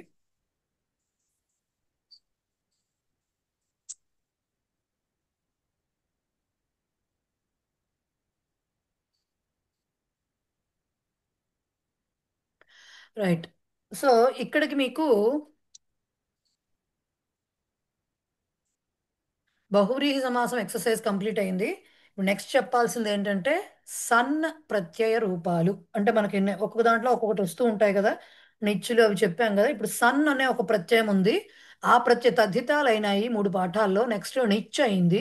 ఇప్పుడు సన్ అనే ప్రత్యయం ద్వారా మనం ఏం తెలుసుకుంటాము, రూపాలు ఎలా వస్తాయి దానికి అనేది. జస్ట్ లైక్ నిచ్ తోటి ఏమొస్తుంది మనకి? ప్రేరణార్థక రూపం వస్తుంది. రైట్. ప్రేరణార్థక రూపం వచ్చి దానికి వెర్బుల్లో అన్ని రకాల లకారాలు వస్తాయి, అలాగే కృదంత రూపాలు కూడా వస్తాయని తెలుసుకున్నాం. రైట్. సన్ అనే ప్రత్యయము ఇచ్ఛార్థకము. ఇచ్ఛార్థకం అంటే ఇచ్ఛ అంటే కోరిక, అంటే wish to do that thing అని చెప్పడం అనమాట. ఫలానా ఆ క్రియ చేయాలనేటటువంటి కోరికని చెప్పేది. ఓకే, అలాంటి పదాలు అలాంటిది ఇచ్చేది ఈ సన్ అనే ప్రత్యయం వల్ల. మీరు ఇంకా సన్ అని ప్రత్యయం ఉంది కదా, ఆ సన్ అనే పదాలు ఎక్కడైనా కనపడతాయని వెతుక్కోకూడదు.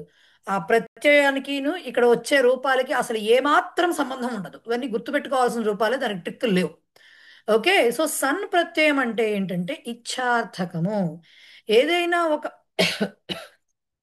ధాతువుకి ఈ సన్ ప్రత్యయ రూపం చేర్చినప్పుడు వచ్చే అర్థం ఏమిటి అంటే పఠతి అనే ధాతు ఉంది. అంటే పఠధాతు అంటే టు రీడ్ అని అర్థం. రైట్. చదువుట. అంటే పఠతి అంటే చదువుతున్నాడు. ఇంకా రకరకాల లకారాలు కృదంతాలు వస్తాయి. బట్ ఎప్పుడైతే ఈ పఠధాతువుకి సన్ ప్రత్యయాన్ని చేర్చామో వచ్చేటటువంటి రూపం ఏమొస్తుందంటే విష్ టు రీడ్ అనే రూపం వస్తుంది. చదవాలనేటటువంటి కోరిక అనే రూపం వస్తుంది. సో చదవవలనను కోరిక అనే దానికి నౌన్ ఫాము ఉంటుంది, వర్బ్ ఫామ్స్ ఉంటాయి. ఓకే, నౌన్ ఫామ్ ఉంది అంటే మళ్ళీ ఆ కోరిక అనే దాని వరకు ఒక నౌన్ ఫాము, కోరిక కలవాడు అంటే కోరికతో ఉన్నవాడు మనిషిని చెప్పడానికి ఇంకో ఫామ్, రెండు నౌన్సే. కానీ ప్యూర్ కోరిక ఏదైతే ఉందో ఆ విష్ టు రీడ్ అనే దానికి ఒక రూపం ఉంటుంది. So the person who wishes to read అనే దానికి ఒక నౌన్ ఫామ్ ఉంటుంది. ఇవి కాక వెర్బ్ ఫామ్స్ కూడా ఉంటాయి. ఓకే, ఎలా ఉంటాయి అంటే పఠ ధాతుకి సన్ ప్రత్యయం చేర్చడం ద్వారా వచ్చే రూపము పిపాఠిషతి. ఇవి నోర్లు బాగా తిరగాల్సిందే వీటికి. పి పా ఠి షతి, పిపాఠిషతి. ఇది లకార రూపం. దానికి అన్ని రూపాలు ఉన్నా, వేరే రకాల మన దశలకారాల రూపాలు ఉన్నా మనకి కేవలం పిపఠిషతి తెలిస్తే చాలు. ఓకే, పిపఠిషతి అంటే తను చదవగోరుచున్నాడు అని చెప్పటం. చదువుతున్నాడు అని చెప్పట్లా, హీ వాంట్స్ టు రీడ్ అని చెప్పడం మనం. సహ పిపఠిషతి అంటే హీ వాంట్స్ టు రీడ్ అంటే అర్థం ఏమిటి? పఠితుం ఇచ్చతి అని అర్థం, అంతే కదా. పఠితుం ఇచ్చతి, విష్ టు రీడ్ అంటే అర్థం ఏంటి? పఠితుం ఇచ్చా. ఇచ్చా అనేది కోరిక, రైట్? సో పఠితుం ఇచ్చా ఒక రూపం వస్తుంది. పఠితుం ఇచ్చతి అంటే విషస్ టు రీడ్ అనేది ఒక రూపం వస్తుంది. ఓకే, సో ఇచ్చుహు అనే ఒక మాట వస్తుంది. పఠితుం ఇచ్చుహు. ఇచ్చుహు అంటే కోరిక కలవాడు అని అర్థం. పఠితుం ఇచ్చుహు చదవాలనే కోరిక కలవాడు. ఇలా 3 రూపాలు వస్తాయి. ఏం చెప్పాను? ఇచ్ఛా అంటే కోరిక, ఇచ్చతి అంటే కోరుతున్నాడు. ఇచ్ఛార్థకం అని చెప్పాంగా. ఇది సన్ ప్రత్యయం అనేది ఇచ్ఛార్థకం అని చెప్పాం. దానిలో వచ్చే ముందు ఈ రూపాలు తీసుకుందాం. ఇచ్ఛా కోరిక, ఇచ్చతి కోరుతున్నాడు, ఇచ్చుహు. ఇచ్చుహు అంటే కోరువాడు. కోరువాడు కొబ్బరి కోరేవాడు కాదు, కోరుకునేవాడు అని అర్థం. ఓకే, సో ఇచ్ఛా ఇచ్చతి ఇచ్చుహు 3 ఏమిటి? ఏం చెయ్యాలని? ఏ క్రియలైతే ఉన్నాయో వాటన్నిటికీ తుమున్నంత రూపాలు పెట్టి రాసిస్తే పఠితుం ఇచ్చతి, పఠితుం ఇచ్చుహు, పఠితుం ఇచ్ఛా. చదవాలని కోరుతున్నాడు, చదవాలనడు కోరిక, చదవాలని కోరువాడు 3 రూపాలు. ఇలా 2 పదాలుగా రాయకుండా ఒకే పదంగా ఈ ఇచ్ఛార్థకాన్ని ఒక ప్రత్యయం ద్వారా చేర్చి ఈ పఠధాతువుకి చేర్చి ఏం చేశారు? పఠితుం ఇచ్ఛా అనే పదాన్ని పిపఠిషా అన్నారు. ఓకే, అలాగే పఠితుం ఇచ్చతి చదవాలని కోరుతున్నాడు అనడానికి పిపఠిషతి అన్నారు. పఠితుం ఇచ్చుహు చదవాలను కోరిక గలవాడు ఆర్ కోరువాడు ఎవడైతే ఉన్నాడో వాడిని చెప్పాలి అంటే పిపఠిషుహు అన్నారు. అంటే ఈ పిపఠి అనే మాట కంపల్సరీ రావాలి ప్రతి దాంట్లోని. ఇచ్ఛా వస్తే పిపఠి షా వస్తుంది, ఇచ్చతి వస్తే పిపఠి షతి వస్తుంది, ఇచ్చుహు అంటే పిపఠి షుహు వస్తుంది. ఓకే, సో పిపఠిషతి, పిపఠిషుహు, పిపఠిషా 3 రకాల ఫామ్స్. దీంట్లో పిపఠిషతి వెర్బ్ క్రియాపదము, పిపఠిషా పిపఠిషుహు నౌన్ ఫామ్స్ వస్తాయి. వీటికి బహువచనాలు. పిపఠిషుహు ఒకడున్నాడంటే సరిపోదుగా, మళ్ళీ మనకి బహువచనం వస్తుంది కాబట్టి ఇచ్చుహు అంటే గురుహు లాగా వస్తుంది. సో గురవహ లాగా ఇచ్చవహ, ఇచ్చవహ. సో ఇలా ప్రతి క్రియాపదానికి కూడా, ప్రతి క్రియని చేయడానికి కూడా కోరిక ఉండొచ్చు కదా. చదవాలనే కోరిక, రాయాలనే కోరిక, తాగాలనే కోరిక, తినాలనే కోరిక, లేకపోతే గెలవాలనే కోరిక, తెలుసుకోవాలనే కోరిక, ముక్తిని పొందాలనే కోరిక, వినాలనే కోరిక, ఇలా అన్నిటికీ ఉంటాయిగా. శ్రోతుం ఇచ్ఛ, జ్ఞాతుం ఇచ్ఛ, మోక్తుం ఇచ్ఛ, పాతుం ఇచ్ఛ, లేఖితుం ఇచ్ఛ. ఇలా అంటే ఏడవాలని కూడా ఉంటుంది, బట్ మనకు అక్కర్లేదులేండి ప్రస్తుతానికి. అలా అన్ని రకాలు ఉంటాయి కదా. సో వీటన్నిటికీ ఫామ్స్ ఉంటాయి. లైక్ పఠితుం ఇచ్ఛాకి పిపఠిష, పఠితుం ఇచ్చతి పిపఠిషతి, పఠితుం ఇచ్చుహు పిపఠిషు లాగా అన్నిటికీ ఫామ్స్ ఉంటాయి. అన్నిటికీ డిఫరెంట్గా ఉంటాయి. పిపఠిష రాసాం కాబట్టి అన్నిటికీ అలా రాస్తామంటే ఒప్పుకోరు. దేనికి దానికే ఫామ్స్ గుర్తుపెట్టుకోవాలి. మీకు బాగా తెలిసిన ఫామ్స్ చెప్తాను నేను. జిజ్ఞాస, పిపాస, శుశ్రూష, ముముక్ష, ఈ మాటలు వినుంటారు ఎక్కడో. ఎస్పెషల్లీ జిజ్ఞాస వినుంటారు. జిజ్ఞాస జ్ఞాతుం ఇచ్ఛా, జిజ్ఞాస the wish to know. Okay, జ్ఞాతుం ఇచ్చతి జిజ్ఞాసతే, జిజ్ఞాసతి. దీంట్లో కొన్ని పరస్మయ పదులుగా కూడా వచ్చే ఉన్నాయి. అవి నేను ఒక లిస్ట్ తయారు చేశాను, చూపిస్తాను మీకు. ఆల్రెడీ పంపించిన దాంట్లో ఉంది. అలాగే జ్ఞాతుం ఇచ్చ, జిజ్ఞాస, జిజ్ఞాసుహు, జిజ్ఞాసుహు అంటారు. సో జిజ్ఞాసుహు వస్తుంది అక్కడ. అంటే జ్ఞాతుం ఇచ్చుహు జిజ్ఞాసుహు. ఓకే, ఇలాగా అన్నిటికీ ఉన్నాయి. అలాగే పిపాస, ఆ మాట విన్నారు మీరు. పిపాస అంటే పాతుం ఇచ్చ, తాగాలనే కోరిక. ఓకే, పిపాస, పిపాసుహు. మనం మన తెలుగులో పిపాసి అంటారు, తెలుగులో పిపాసి అంటారు, రైట్? కానీ పిపాసుహు సంస్కృతంలో వచ్చేది. సో ఇలా ఉన్నాయి. అవి ఏమున్నాయో ఒకసారి చూపిస్తాను. రవళి ఏంటమ్మా చెప్పండి. అంటే ఇప్పుడు సన్నగా ప్రత్యయంతోనే క్రియాపదం, కర్తాపదం, విపటిష అనేది నౌన్ ఫామ్, నామపదం 2 రకాల నౌన్స్ వస్తాయి, క్రియాపదం కూడా వస్తుంది. అన్ని దాని మూడు నుంచే కూడా దీంతోనే వచ్చేస్తాయి. వస్తాయి. కానీ ఏ రూల్స్ ద్వారా వస్తాయి అవన్నీ మనకు అనవసరం. ఇవే కంపల్సరీ యూజ్ చేయాలని కూడా లేదు. సహ పిపఠిషు అని రాయక్కర్లా, సహ పఠితుం ఇచ్చుహు అని రాయొద్దు. ఆర్ సహ పఠితుం ఇచ్చతి, చదవాలని కోరుతున్నాడు అని కూడా రాయొచ్చు మన భాషలో. కంపల్సరీ కాదు, ఇట్స్ ఇంప్రవైజేషన్ అంతే. లాంగ్వేజ్ లో కొంచెం పెద్ద మాటలు, అమ్మా నాన్న, తల్లి తండ్రి, జననీ జనకులు, ఇలాంటి వాటిలో ఎలా డిఫరెన్స్ ఉందో అంతే డిఫరెన్స్, రైట్? సో ఒకసారి అవి చూద్దాం ఏమేం రాసాం. ఎందుకంటే పోయిటిక్ గా వాడతారు కదా మేడం, పోయిటిక్ గా వాడతారు. అండ్ ఎస్పెషల్లీ ఛందోబద్ధంగా రాసేటప్పుడు వాడాల్సి వస్తుంది. అది వాడాల్సి వస్తుంది. పఠితుం ఇచ్చతి అని రాయకూడదు కదా, అప్పుడు అక్షర సంఖ్యతోటి అండ్ అలా రాయకూడదు. పద్యాల్లో రాసేటప్పుడు అట్లా రాయలేరు. సో కంపల్సరీ ఇవి రాయాల్సి వస్తుంది. మీటర్ సరిపోదు. సరిపోదు. మళ్ళీ ఎటు పోయింది ఇది? బా, ఒక్క నిమిషం ఉండండి.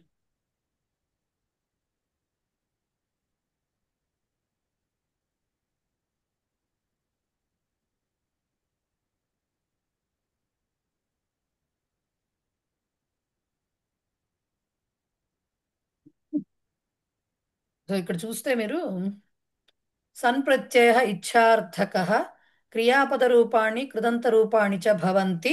క్రియాపద రూపం అంటే పఠిషతి, పఠితుం ఇచ్చతి, సర్వాణి లకార రూపాణి సంభవంతి వస్తాయి. మనం తెలుసుకోక్కర్లా, ఇక్కడ అవసరం లేదు మనకి కాబట్టి. రైట్. నెక్స్ట్ క్రియారూపం ఏమిటి, దానికి సంబంధించిన ఇది లకార క్రియాపద రూపము. క్రియ ఒరిజినల్ క్రియ అంటే ఇది పిపఠిష, పఠితుం ఇచ్చ. ఇది కర్త, వాడు చేసేవాడు, నా క్రియ చేసేవాడు ఎవడైతే ఉన్నాడో వాడు పిపఠిషు, పఠితుం ఇచ్చుహు. ఇలాంటి పదాలు ఇంకా వీటిని ఏమంటారో ఒకసారి చూడండి, వెరైటీగా ఉంటాయి. ఈ గ్రీన్ కలర్ లో ఇచ్చినవి ఏమంటారు, ఆత్మనేపదుల కింద మారుతాయి క్రియాపదం రాసినప్పుడు. సో పఠితుం ఇచ్చతి, పిపఠిషతి, పిపఠిషా, పిపఠిషు. గంతుం ఇచ్చతి, జిగమిషతి, జిగమిషా, జిగమిషు. ఇవన్నీ గుర్తుపెట్టుకోవాల్సిందేనండి. వీటికంటూ స్పెసిఫిక్ రూల్ లేదు ప్రస్తుతానికైతే, మనకి చెప్పలేదు కాబట్టి ఇవి ఇలా గుర్తుపెట్టుకోవాల్సిందే. తితీర్ష అనుంది అంటే తరీతుం ఇచ్చతి, ఈదాలనే కోరిక. తితీర్షతి, తితీర్షా, తితీర్షు. శుశ్రూషతే, సో శ్రోతుం ఇచ్చతి, మనం శుశ్రూష చేశారు గురువు గారికి అంటాం. యాక్చువల్గా శ్రోతుం ఇచ్చతి, శుశ్రూషతే, శుశ్రూష, ఇచ్ఛ అనేది ఇచ్చుహు, శుశ్రూషు. అంటే యాక్చువల్ గా మనం తెలుగులో సేవ అనే పదంలో వాడతాం కదా మేడం, వాడతాం. అది కూడా అర్థం ఉంది. సంస్కృతంలో ఒక పదానికి ఒకే అర్థం ఉండదు కదా, బట్ యాక్చువల్ గా అయితే ఇక్కడి నుంచి ఇక్కడ కూడా సేవ అనే పదంతో కూడా వాడచ్చు కదా, ఓన్లీ వినడానికని కాదు. వాడచ్చు, బట్ యాక్చువల్ గా వచ్చింది అయితే ఇలా వచ్చింది, దీని వ్యుత్పత్తి లాగా. సో భవితుం ఇచ్చతి, బుభూషతి, బుభూష, బుభూషు, అవ్వాలనే కోరిక. కర్తుం ఇచ్చతి, ఇది వెరైటీగా ఉంటుంది. చికీర్షతి, చికీర్షాహ, చికీర్షు. మీకు గుర్తుంటే చికీర్షవహ అనే ఒక పదం వచ్చింది మనకి ఇక్కడి నుంచి వచ్చింది. అది పరిచయాలు శిక్షలో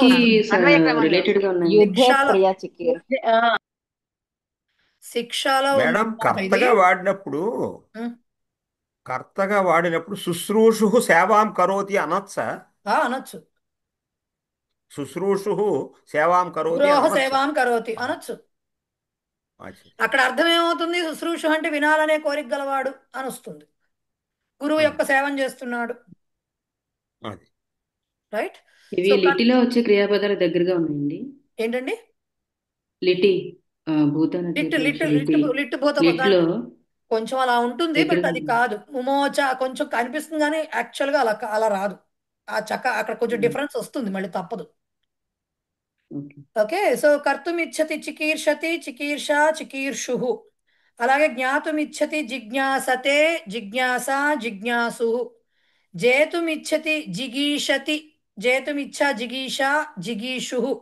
ద్రష్టుమిచ్చతి చూడాలనే కోరిక, జేతుం అంటే గెలవాలనే కోరిక, ద్రష్టుమిచ్చతి అంటే చూడాలనే కోరిక. దిదృక్షతే అనాలి దాన్ని. ఎవరు మాటిమాటికి ఎంటర్ అవుదామని ట్రై చేస్తున్నారు, వాళ్ళకి అవ్వట్లేదు పాపం ఏమిటో. సో దిదృక్షతే, ద్రష్టుమిచ్చా, దిదృక్ష, ఇచ్చు, దిదృక్షు. ఇది దూకి దాకి రూ మాత్రం రాస్తే వచ్చే రూపం ప్రింటింగ్ లో అలాగే వస్తుంది. మోక్తుం ఇచ్చతి, ముముక్షతి, ముముక్ష, మోక్తుం ఇచ్చ, ముముక్షు, ముముక్షవ అంటే అది. ఓకే, పాతుమిచ్చతి, పిపాసతి, పాతుమిచ్చ, పిపాస, పిపాసు. ఇంకా పెట్టానా? ఇంతే ఉన్నాయా? ఇంకా ఉన్నాయి, చాలా ఇచ్చానండి. ఆల్మోస్ట్ మీకు టెక్స్ట్ బుక్ లో వాళ్ళు ఇచ్చినవి కాకుండా ఎగ్జాంపుల్స్ లో వాళ్ళు ఎక్సర్సైజ్ లో ఇచ్చినవి అన్ని కలిపి ఒక చోటే రాసేసా. ఎందుకంటే కొన్నింటికి ఈ క్రియాపద రూపం అడిగారు, కొన్నింటికి క్రియారూపం అడిగారు, కొన్నింటికి కర్త రూపం అడిగారు. అన్నీ ఓ చోట ఉంటే ఈజీగా ఉంటుంది కదా అని నేను మొత్తం రాశాను. దాతుం ఇచ్చతి, దిత్సతి, దిత్సా, దిత్సు. హంతుం ఇచ్చతి, చంప. దాతుం ఇచ్చతి అంటే to give, wish to give. హంతుమిచ్చతి చంపాలనే కోరిక, జిఘాంసతి, జిఘాంస, జిఘాంసు. ఆప్తుమిచ్చతి పొందాలనే కోరిక, సో ఈప్సతి, ఈప్సా, ఈప్సు. వక్తుమిచ్చతి, ఈ పదం డిఫరెంట్ గా ఉంటుంది అసలు. వివక్షతి, వివక్ష, వివక్షు. వివక్ష అనే పదం మనం వాడే అర్థం వేరు తెలుగులో, భేదము, డిస్క్రిమినేషన్ టైప్ లో వాడతాం మనం అది. కానీ వక్తుమి చెప్పాలనే కోరిక, వివక్ష. సో గ్రహీతుం ఇచ్చతి తీసుకోవాలనే కోరిక, జిఘృక్షతి, జిఘృక్ష, జిఘృక్షు. ఓ 15-20 సార్లు మొత్తం ఈ లిస్ట్ అంతా చదవండి, నోరు గిరగిరగిరగిర తిరుగుతుంది. అత్తుం ఇచ్చతి, అత్తుం అంటే ఖాదితుం, అత్తి, అత్త, అదంతి. గుర్తొచ్చింది కదా వెర్బ్. సో ఖాదితుం ఇచ్చ అంటే తినాలనే కోరిక. జిఘత్సతి, ఇది కొంచెం ఇవన్నీ కొంచెం అలవాటు పడాలి. జిఘత్స, జిఘత్సు. ప్రష్టుమిచ్చతి అడగాలనే కోరిక. పిపృచ్ఛిషతి, పిపృచ్ఛిషతి, పిపృచ్ఛిష, పిపృచ్ఛిషహు, సారీ చిషుహు. నెక్స్ట్ ఇందాక జేతుం వచ్చింది, ఇప్పుడు విజేతుం, విజిగీషతి, విజిగీష, విజిగీషు. లేఖితుం ఇచ్చతి రాయాలనే కోరిక. లిలిఖిషతి, లిలిఖిష, లిలిఖిషు. రక్షితుం ఇచ్చతి రిరిక్షిషతి, రిరక్షిషతి, సారీ రిరక్షిషతి, రిరక్షిష, రిరక్షిషు. ఇదొక్కడి చాలు. నోరు తిరగకపోతే ఏం గురువు మేమే తిరుగుతారే లంబు జంబు ఆ టైప్లో తిరగడమే మనం. భోక్తుం ఇచ్చతి బుభుక్షతే, బుభుక్ష మాట ఇక్కడి నుంచి వచ్చిందండి, బుభుక్ష. ఓకే, భోక్తుమిచ్చు, బుభుక్షు. మీరు ఇక్కడ ఈ బుభూషతే, నేను ఇందాక మాట చూపించాను, భవితుమిచ్చా అని ఒకటి చూపించాను, బుభూష అని. ఈ బుభూషాకి బుభుక్షాకి రెండిటికి చాలా తేడా ఉంది, అది చూసుకోవాలి. ఒక చోట షా మాత్రమే వస్తుంది, ఒక చోట షా వస్తుంది, సంపూర్ణాక్షరం, సారీ సంయుక్తాక్షరం. సో ఒకటి భవితుమిచ్చా, రెండోది భోక్తుమిచ్చా, రెండింటి డిఫరెన్స్ ఉంది, రైట్? సో ఇవన్నీ కూడా మీకు నేను మేడం బుభుక్షు అంటే ఆకలి వేసేవాడు అని అర్థం లేదా? తినాలనే కోరికలు ఆకలి ఎవరికి ఉంటుందండి చెప్పండి? ఆహా, అలా అనుకోవాలా? ఓకే. ఏమండి, కడుపు నిండిన బేరం అంటే ఏంటి? వాడికి సహించదు, మీరు పెడితే వాడు తినడు, వాడు ఎంత రుచికరంగా ఉన్నా వాడు పారిపోతాడు అక్కడి నుంచి, పెట్టి పెట్టి చంపేస్తున్నారని. అహం తినాలనే కోరిక ఆకలి కలిగిన వాడికే ఉంటుందండి. ఆకలి బుభుక్ష అంటే ఆకలి అని చెప్పుకోవచ్చు సార్. అహం బుభుక్షు, అహం బుభుక్షు అభవం అనొచ్చా? అంతే అనొచ్చు. బుభుక్ష అంటే ఆకలి అని చెప్పుకోవచ్చా? ముముక్షు అంటే ముక్తిని బుభుక్ష, కోరిక. బుభుక్ష అంటే ఆకలి అని చెప్పుకోవచ్చు. బుభుక్ష అంటే ఆకలి, తినాలనే కోరిక, యాక్చువల్ గా దాన్నే ఆకలి. మేడం జేతుం విజేతుం ఒకటేనండి మీనింగ్? ఒకటే, ఏం లేదు, వి రాయడం వల్ల దానికి కొంచెం పవర్ వచ్చింది అంతే, అంతకుమించి ఏం లేదు. మహోదయ వీటికి పురుష భేదాలు ఉండవు కదా, ప్రథమ పురుష అలా ఏమి ఉండవు కదా? మరి తీ వచ్చిందంటే బుభుక్షతి, బుభుక్షతే, సారీ పిపఠిషతి ఉంది, ప్రథమ పురుషు ఉంది కదమ్మా అక్కడ. అంటే 3 రూపాయలు వస్తాయా అని ఇప్పుడు మన ఎందుకు గురించి రావు? చెప్పాలా? ఎగ్జాంపుల్ పిపఠిషతి, 9 పిపఠిషత, రూపాయలు వస్తాయి. పిపఠిషంతి, పిపఠిషసి, పిపఠిషథ, పిపఠిషథ, పిపఠిషామి, పిపఠిషావహ, పిపఠిషామహ. అయింది. ఓ మీకు కావాలంటే సరే అష్టాధ్యాయిలోకి వెళ్ళి ఆ కర్తరి భావకర్మణల తర్వాత సన్నంతే అని ఒక మాట వస్తుంది, అది కొట్టండి. 10 రకాల లకారాలు వస్తాయి. మీ నోరు తిరిగినంతసేపు తిప్పుకోండి దాన్ని. మేడం క్రియాపదం క్రియా ఒక్కసారి క్లారిటీ చెప్పగలరా? క్రియ అంటే నౌన్ ఫామ్ అండి. క్రియాపదం క్రియాపదం అంటే అంటే చేస్తున్నాడు, చేస్తున్న టెన్స్ ప్రకారం వచ్చేది క్రియాపదం. కాలం ప్రకారంగా, పురుష ప్రకారంగా, వచన ప్రకారంగా మారేది క్రియాపదం. ఓకే. ఓకే, అలా కాదు చదవడము అనేది మాత్రం అనేది ఒక క్రియ. అది చదువుతున్నాడు, చదువుతున్నది, చదువుతున్నారు, చదవబోతున్నారు, చదివేశారు, ఇవన్నీ క్రియాపదాలు. రైట్. సో ఇప్పుడు నేనేం చెప్పదలుచుకున్నానంటే, మీకు పంపించేశాను ఆ పీడిఎఫ్. దాంట్లో ఉన్నవన్నీ రాయడమే కాదు, పైకి చదవండి. పైకి చదివితే కానీ అవి గుర్తుండవు. లేకపోతే చదివి మీ ఎక్సర్సైజ్ పార్టీకి నేను చేయించక్కర్లేదు, అన్నీ ఇచ్చేసాను, మొత్తం లిస్ట్ అవుట్ చేశాను. ఆ దాంట్లో చూసుకుని ఏది రాసుకోవాలో ఆల్రెడీ ఆన్సర్స్ ఇచ్చారు కాబట్టి రాసేసుకోండి. 1కి 4 సార్లు పైకి చదవండి. లేకపోతే ఆ రిరక్షిషతి ఇలాంటి పదాలు గుర్తుండవు, జిఘాంసతి ఇలాంటి పదాలు అసలు గుర్తుండవు.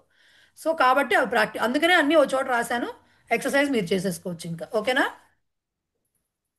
మేడం, మీరు చెప్పుంటే నాకు గుర్తులేదు. నేను అంటే చెప్పున్నా సరే అడిగితే మాత్రం ఏమనుకోకండి. ఈ సార్ ఏమన్నా అనుకుంటే ఏం చేస్తారు చెప్పండి సార్. ఏం చేయలేనండి. అది అందుకని అడగండి. అయితే అయితే ఇప్పుడు ఈ ప్రతి పాఠానికి ఇంతకుముందు మాకు అభ్యాసం ఇచ్చేవారు కదా. ఇప్పుడు కోవిడ్కి వచ్చే తర్వాత ఇంకా లేదు అవసరం లేదా అని లేదు కదా. లేదు, అవసరం లేదు. ఎందుకంటే మీకు ఆల్రెడీ వాళ్ళు ఎక్స్ప్లెనేషన్లో ఇచ్చేవి కొంతే ఇస్తున్నారు. మీరు సమాసాలన్నీ చూసుంటే ఏవో కొన్ని వాక్యాలే ఇస్తున్నారు, కానీ దానికి సంబంధించి ఎక్సర్సైజ్లో మాత్రం చాలా ఇచ్చేస్తున్నారు. రైట్. అవన్నీ చేస్తే చాలు. మీరు సమాసాల పుస్తకంలో మీరు చూసినా కూడా జనరలైజ్డ్గా మీకు ఇచ్చిన ఎగ్జాంపుల్స్ అన్నీ అలాగే ఉంటాయి. అంతకుమించి వేరే రాయక్కర్లేదు. కాకపోతే నేను ఏం చేశాను అంటే లా బాగా ఎక్కువగా అంటే ఎక్కువగా మనం వాడినవి, ఎక్కువగా మనకు తెలిసినవి కొన్ని ఎగ్జాంపుల్స్, కొన్ని అన్ని సమాసాలకి సంబంధించి ఒక ఒక ఎన్ని వస్తే ఎగ్జాంపుల్స్ కొన్ని వీళ్ళతో ఒక డాక్యుమెంట్ చేశాను. లాస్ట్కి పంపిస్తాను అది. అట్లీస్ట్ అలాగే సమాసాలన్నీ అయిపోయాక పంపిస్తా. అన్ని సమాసాలకి సమాసం హెడ్డింగ్, విగ్రహవాక్యం, సమస్త పదం కింద ఉంటాయి ప్రతిదానికి. అలా ఒక 6 పేజీలతో ఓకే. అంత డాక్యుమెంట్ ఉంది, అది పంపిస్తాను తర్వాత. అంటే అట్లీస్ట్ ఒకేసారి చూసుకోవడానికి అవకాశంగా ఉంటుందని అలా చేశాను, అది పంపిస్తాను లాస్ట్కి. ఎక్సర్సైజెస్ ఏం లేవు, బతికిపోయారు మీరు. నేను రైట్. అయితే దీనికి వాక్యాలు ఇచ్చారు కదండి సన్ప్రత్యయానికి సంబంధించి. ఒకసారి అది కూడా చూసేద్దాం పట్టండి, నేను మర్చిపోయాను దాని సంగతి. అసలు అదొకసారి చదివేద్దాము, దాన్ని బట్టి మీకు అర్థమవుతుంది. 93 పేజ్ నెంబరు పైన పిపఠిషు అవి రాసిన చోట రామస్య పిపఠిష అస్తి అంటే రాముడికి చదవాలనే కోరిక ఉన్నది అని చెప్పడం. రామస్య పిపఠిష అస్తి, అదే రాముడు చదవాలనే కోరిక గలవాడు అన్నప్పుడు రామః పిపఠిషు అని చెప్తే చాలు. చదవాలనే కోరిక ఉన్నది అని చెప్పడం ఒక పద్ధతి, చదవాలనే కోరిక కలవాడు అని చెప్పడం ఒక పద్ధతి. చదవాలని కోరుతున్నాడు రామః పిపఠిషతి అని చెప్పడం ఇంకో పద్ధతి. 3 రకాలుగా వాడచ్చు. అలాగే అందుకనే ఎగ్జాంపుల్స్ ఇచ్చారు. సహ భగవద్గీతాం పిపఠిషతి అంటే సహ భగవద్గీతాం పఠితుం ఇచ్చతి, చదవాలని కోరుతున్నాడు. ఓకే, చదవగోరుతున్నాడు అనేది మనం కలిపి రాయొచ్చు. చదవగోరుతున్నాడు ఆర్ చదవాలని ఇష్టపడుతున్నాడు. త్వమిదం కార్యం చికీర్షసి కిం, నువ్వు ఈ పనిని చేయాలనుకుంటున్నావా, చేయడానికి ఇష్టపడతావా అని అడగడం అనమాట. త్వం ఇదం కార్యం చికీర్షసి, ఇదిగో మధ్యమ పురుష క్రియాపదం. లక్ష్మీ సురేష్ కనిపిస్తోంది చూడండి అక్కడ. నెక్స్ట్ అహం మైసూరు నగరం జిగమిషు అస్మి, నేను మైసూరు నగరం వెళ్ళాలనుకుంటున్నాం. గంతుం ఇచ్చు అస్మి ఆర్ గంతుం ఇచ్చామి అని చెప్పడానికి ఈజీగా చెప్పచ్చు. వెళ్ళగోరుతున్నాను, వెళ్ళాలని ఇష్టపడుతున్నాను. దాన్నే జిగమిషు అస్మి కొంచెం రిఫైన్డ్ వేలో చెప్పాం. రైట్. ముముక్షవః సర్వే ఆదౌ ఉపనిషదః గీతాం బ్రహ్మసూత్రాణి చ పిపాఠిషంతి. ముముక్షవః మోక్తుం ఇచ్చవః ముక్తిని కోరేవారు, మోక్షాన్ని ఇష్టపడేవాళ్ళు సర్వే అందరూ కూడా ఆదో ముందర ఉపనిషత్తులు, తర్వాత గీత, తర్వాత బ్రహ్మసూత్రాన్ని వీటన్నింటినీ కలిపి ప్రస్థానత్రయం అంటారు కదూ, దాన్ని చదవాలని విపఠిషంతి, వాటిని చదవగోరుతున్నారు. అలసోయం సదా సుషుప్సతి ఉత్థితశ్చేత్ బుభుక్షతే. వీడు కుంభకర్ణుడు అనమాట. అలసోయం అలసహ అయం బద్ధకస్తుడైన వీడు సదా ఎప్పుడు సుషుప్సతి స్వప్తుం ఇచ్చతి నిద్రపోవాలని కోరుకుంటున్నాడు. ఉత్థిత చేత్ నిద్ర లేస్తే బుభుక్షతే తినాలనుకుంటాడు. ఏదైనా వాడు మెలకుగా ఉంటే చేసే పని తినడం, లేదంటే తిన్న తర్వాత మెలకుగా ఉండలేడు, ఇంకా వాడు పడుకుంటాడు. సో అహం ఉపాహార మందిరం జిగమిషు క్షీరం పిపాసు చ. నేను ఉపాహార మందిరం టిఫిన్ సెంటర్కి వెళ్ళాలనుకుంటున్నాను, వెళ్ళి జిగమిషు గంతుమిచ్చు అండ్ క్షీరం పాలు తాగుదాం అనుకుంటున్నాను, తాగాలని కోరిక తాగాలని ఇష్టం కలవాడిని అయి ఉన్నాను అని చెప్పడం. రైట్. సహ బాహుభ్యామేవ నదీం తితీర్షతి. వాడు పడవెక్కి వెళ్దాం అనుకోవట్లేదు, నదిని దాడదాం అనుకోవట్లేదు. బాహుభ్యాం చేతులతో అంటే ఈదుకుంటూ వెళ్దాం అనుకుంటున్నాడు, చేతులతోనే నదిని ఈదుదాం అనుకుంటున్నాడు. తితీర్షతి తరీతుం ఇచ్చతి. విజ్ఞానస్య జిజ్ఞాస బహూనామస్తి కింటు ధర్మస్య జిజ్ఞాస కేషాంచిదేవ అస్తి. విజ్ఞానస్య జిజ్ఞాస సైన్స్ తెలుసుకోవాలనే కోరిక విజ్ఞానం బహూనాం అస్తి చాలా మందికి ఉంది, కానీ ధర్మస్య జిజ్ఞాస ధర్మము తెలుసుకొనవలనను కోరిక కేషాంచిత్ ఏవ అస్తి కొంతమందికే ఉన్నది. అధ్యయనానంతరం న్యాయవాది బుభూషు అస్మి. ఇదిగో ఏమవుదాం అనుకుంటున్నావు పెద్దయ్య అని అడుగుతారు అనుకోండి, అది చదువుకున్న తర్వాత, అభ్యాసం తర్వాత, అధ్యయనం తర్వాత న్యాయవాది లాయర్ బుభూషు అవుదాం అనుకుంటున్నాను. I want to become a lawyer after studies. Okay. So అది బుభూషు భవితుం ఇచ్చు. మమాపి అస్మిన్ విషయే కించిత్ వివక్ష అస్తి. నేను కూడా I want to tell something in this regard. అది ఆ వాక్యానికి అర్థం. నేను కూడా ఈ విషయంలో కొంచెం చెప్దాం అనుకున్నాను, చెప్పాలనే కోరిక ఉన్నది నాకు కూడా. అమ్మయ్య. సో భాషే ముందు పుట్టిందనే చెప్తారండి. పాణిని గారు విస్తృతమైన పర్యటన చేసి యాసలు వాటన్నిటిని కూడా గమనించి దాన్ని మొత్తం భాషని కేటగరైజ్ చేసి గ్రామర్ రాశారు, అష్టాధ్యాయి రాశారు అని చెప్పి చెప్తారు. సో కాబట్టి భాషే ముందు పుట్టింది, అందుకనే చాలా చోట్ల ఎక్సెప్షన్స్ అనేవి కూడా కనపడతాయి. ఎందుకంటే ఇక దాన్ని అంతకంటే వివరించలేకపోయారు. ఒక పదాన్నో లేకపోతే ఏదో ఒకటి తీసుకుంటే ఒక గ్రామర్ ఒక వ్యాకరణ అంశాన్నో 95% అన్నీ కూడా భాష ద్వారా వచ్చినవన్నీ కూడా కేటగరైజ్ చేయడానికి, వాటిని వ్యవస్థీకరించడానికి కుదిరిందిట. ఒక 5% మాత్రం డిఫరెంట్ ఒపీనియన్స్ కూడా ఉన్నాయి. ఆ పదం కూడా అలా వాడినా కరెక్టే అని, లేకపోతే ఆ పదం వ్యుత్పత్తిలా కాదని అలా పండితుల మధ్యలో చాలా ఉన్నాయట. బట్ మనకి పాణినీయ గ్రామర్ ఫాలో అయ్యే వాళ్ళే 95% పీపుల్ ఉన్నారు, కాబట్టి మనం కూడా అదే ఫాలో అవుతాము. సో భాషే ముందు వచ్చింది. రైట్. ఇది ఇక్కడ సప్లిమెంటరీ క్వశ్చన్ మేడం ఒకటి. మేడం చెప్పండి ఇప్పుడు సార్, మనకి చెప్పండి భాష వింటున్నాను. ముందు ఇప్పుడు మనం ఫుల్ స్టాప్ అన్నప్పుడు మనం ఇప్పుడు కామాలు, క్వశ్చన్ మార్కులు, ఫుల్ స్టాప్లు వాడుతున్నాం కదా. ఇప్పుడు మనం ఫుల్ స్టాప్ కి మనం ఇక్కడ ఒక నిరూపీత ఒకటి గీస్తున్నాము. మరి ఈ కామాలు, క్వశ్చన్ మార్కులు ఇంకా వాడుతున్నాము. దీనికి ఏదన్నా వేరే ఏమైనా ఉన్నాయా సంస్కృతంలో? సంస్కృతంలో అసలు పంక్చుయేషన్స్ లేవంటారండి. సంస్కృతంలో అసలు పంక్చుయేషన్స్ లేవంటారు. ఇన్వర్టెడ్ ఫర్ దట్ మ్యాటర్ సంస్కృతంలోనే కాదు, పోతన భాగవతం గనక మీరు చూసి ఉంటే ఎవరన్నా, దాంట్లో కూడా మీకు అసలు కామాలు, ఫుల్ స్టాప్లు లాంటివి ఉండవు. మొత్తం ఒకటే వాక్యాలుగా ఉంటూ ఉంటాయి. కొన్ని పద్యాలు, దాని తర్వాత వాక్యాలు అలా కంటిన్యూస్ గా ఉంటూ ఉంటాయట. పాత గ్రంథాలు తెలుగులో కూడా. మరి నేనైతే ఫుల్గా ఏదో కొంచెం చూసాను తప్ప నేను అర్థం చేసుకోవడం కూడా కష్టం అంటారు. ఎందుకంటే సమస్త పదాలతోటి అలా దీర్ఘంగా ఉంటాయట. బాగా పంక్చుయేషన్స్ లేవు, తర్వాత వచ్చినాయి పంక్చుయేషన్స్ లేవు కానీ తర్వాత మేబీ ఇంగ్లీష్ వాళ్ళ దీంతో చేరినాయి మనకు వచ్చి తర్వాత. మొట్టమొదటి పాఠంలో ఇప్పుడు పాణిని గారు ఆయన గ్రామర్ లో రామాయణం గురించి కూడా ప్రస్తావన ఉంటుంది అని మొట్టమొదటి లెసన్ లో ఉంది. అంటే క్షుణ్ణంగా చదువుతున్నప్పుడు ఒక్కొక్క లైన్ చదువుతున్నప్పుడు అట్లా తెలుసుకుంటూ వెళ్తున్నాము. అక్కడ ఈ మాట ఉన్నప్పుడు ఏమనిపించిందంటే, ఈ చికీర్ష అనే పదం భగవద్గీతలో ఎప్పుడో ఉంటుంది, మనం ఆ శ్లోకంలో చదువుతుంటాం కదా. ఇప్పుడు మీరు చెప్పిన ఈ గ్రామర్ ప్రకారం తెలుసుకోవాలని ఇచ్చి ఉన్నవాడు అలాంటి పదాలన్నీ కూడా వాటన్నిటికీ ముందరే తెలుసుకొని రాసేసినట్టుగా తెలుస్తున్నప్పుడు ఈ పంక్చుయేషన్ అనేది కూడా ఉందా లేదా అనేది డౌట్ వచ్చింది అనమాట నాకు. పంక్చుయేషన్ లేదనేదే నాకు తెలిసిన విషయము. తర్వాత వచ్చింది. ఇప్పుడు మనందరం వేరే భాషల్లో పంక్చుయేషన్ కూడా బాగా అలవాటు పడిపోయాం కాబట్టి. అండ్ ఇంకొకటండి, ఇప్పుడు ఒకప్పుడు భాష లిఖితంగా ఎక్కడా లేదు. ఫస్ట్ భాష అంతా మౌఖికం మొత్తం అంతా కూడా. మీకు గురు శిష్య పరంపరలో వచ్చిందే తప్ప మౌఖికంగా ఒకదాని తర్వాత ఒకటి రామాయణం అవ్వచ్చు, వేదాలు అవ్వచ్చు, అన్నిటికీ లిఖితపూర్వకంగా వేదాలు ఉన్నవి తర్వాత వచ్చింది. వ్యాసుడు విభజన చేసి వేదాలు ఉన్నాయి అని చెప్పి బ్రహ్మ సరస్సు పట్టు కూర్చుంటారు, అదేదో వచ్చింది.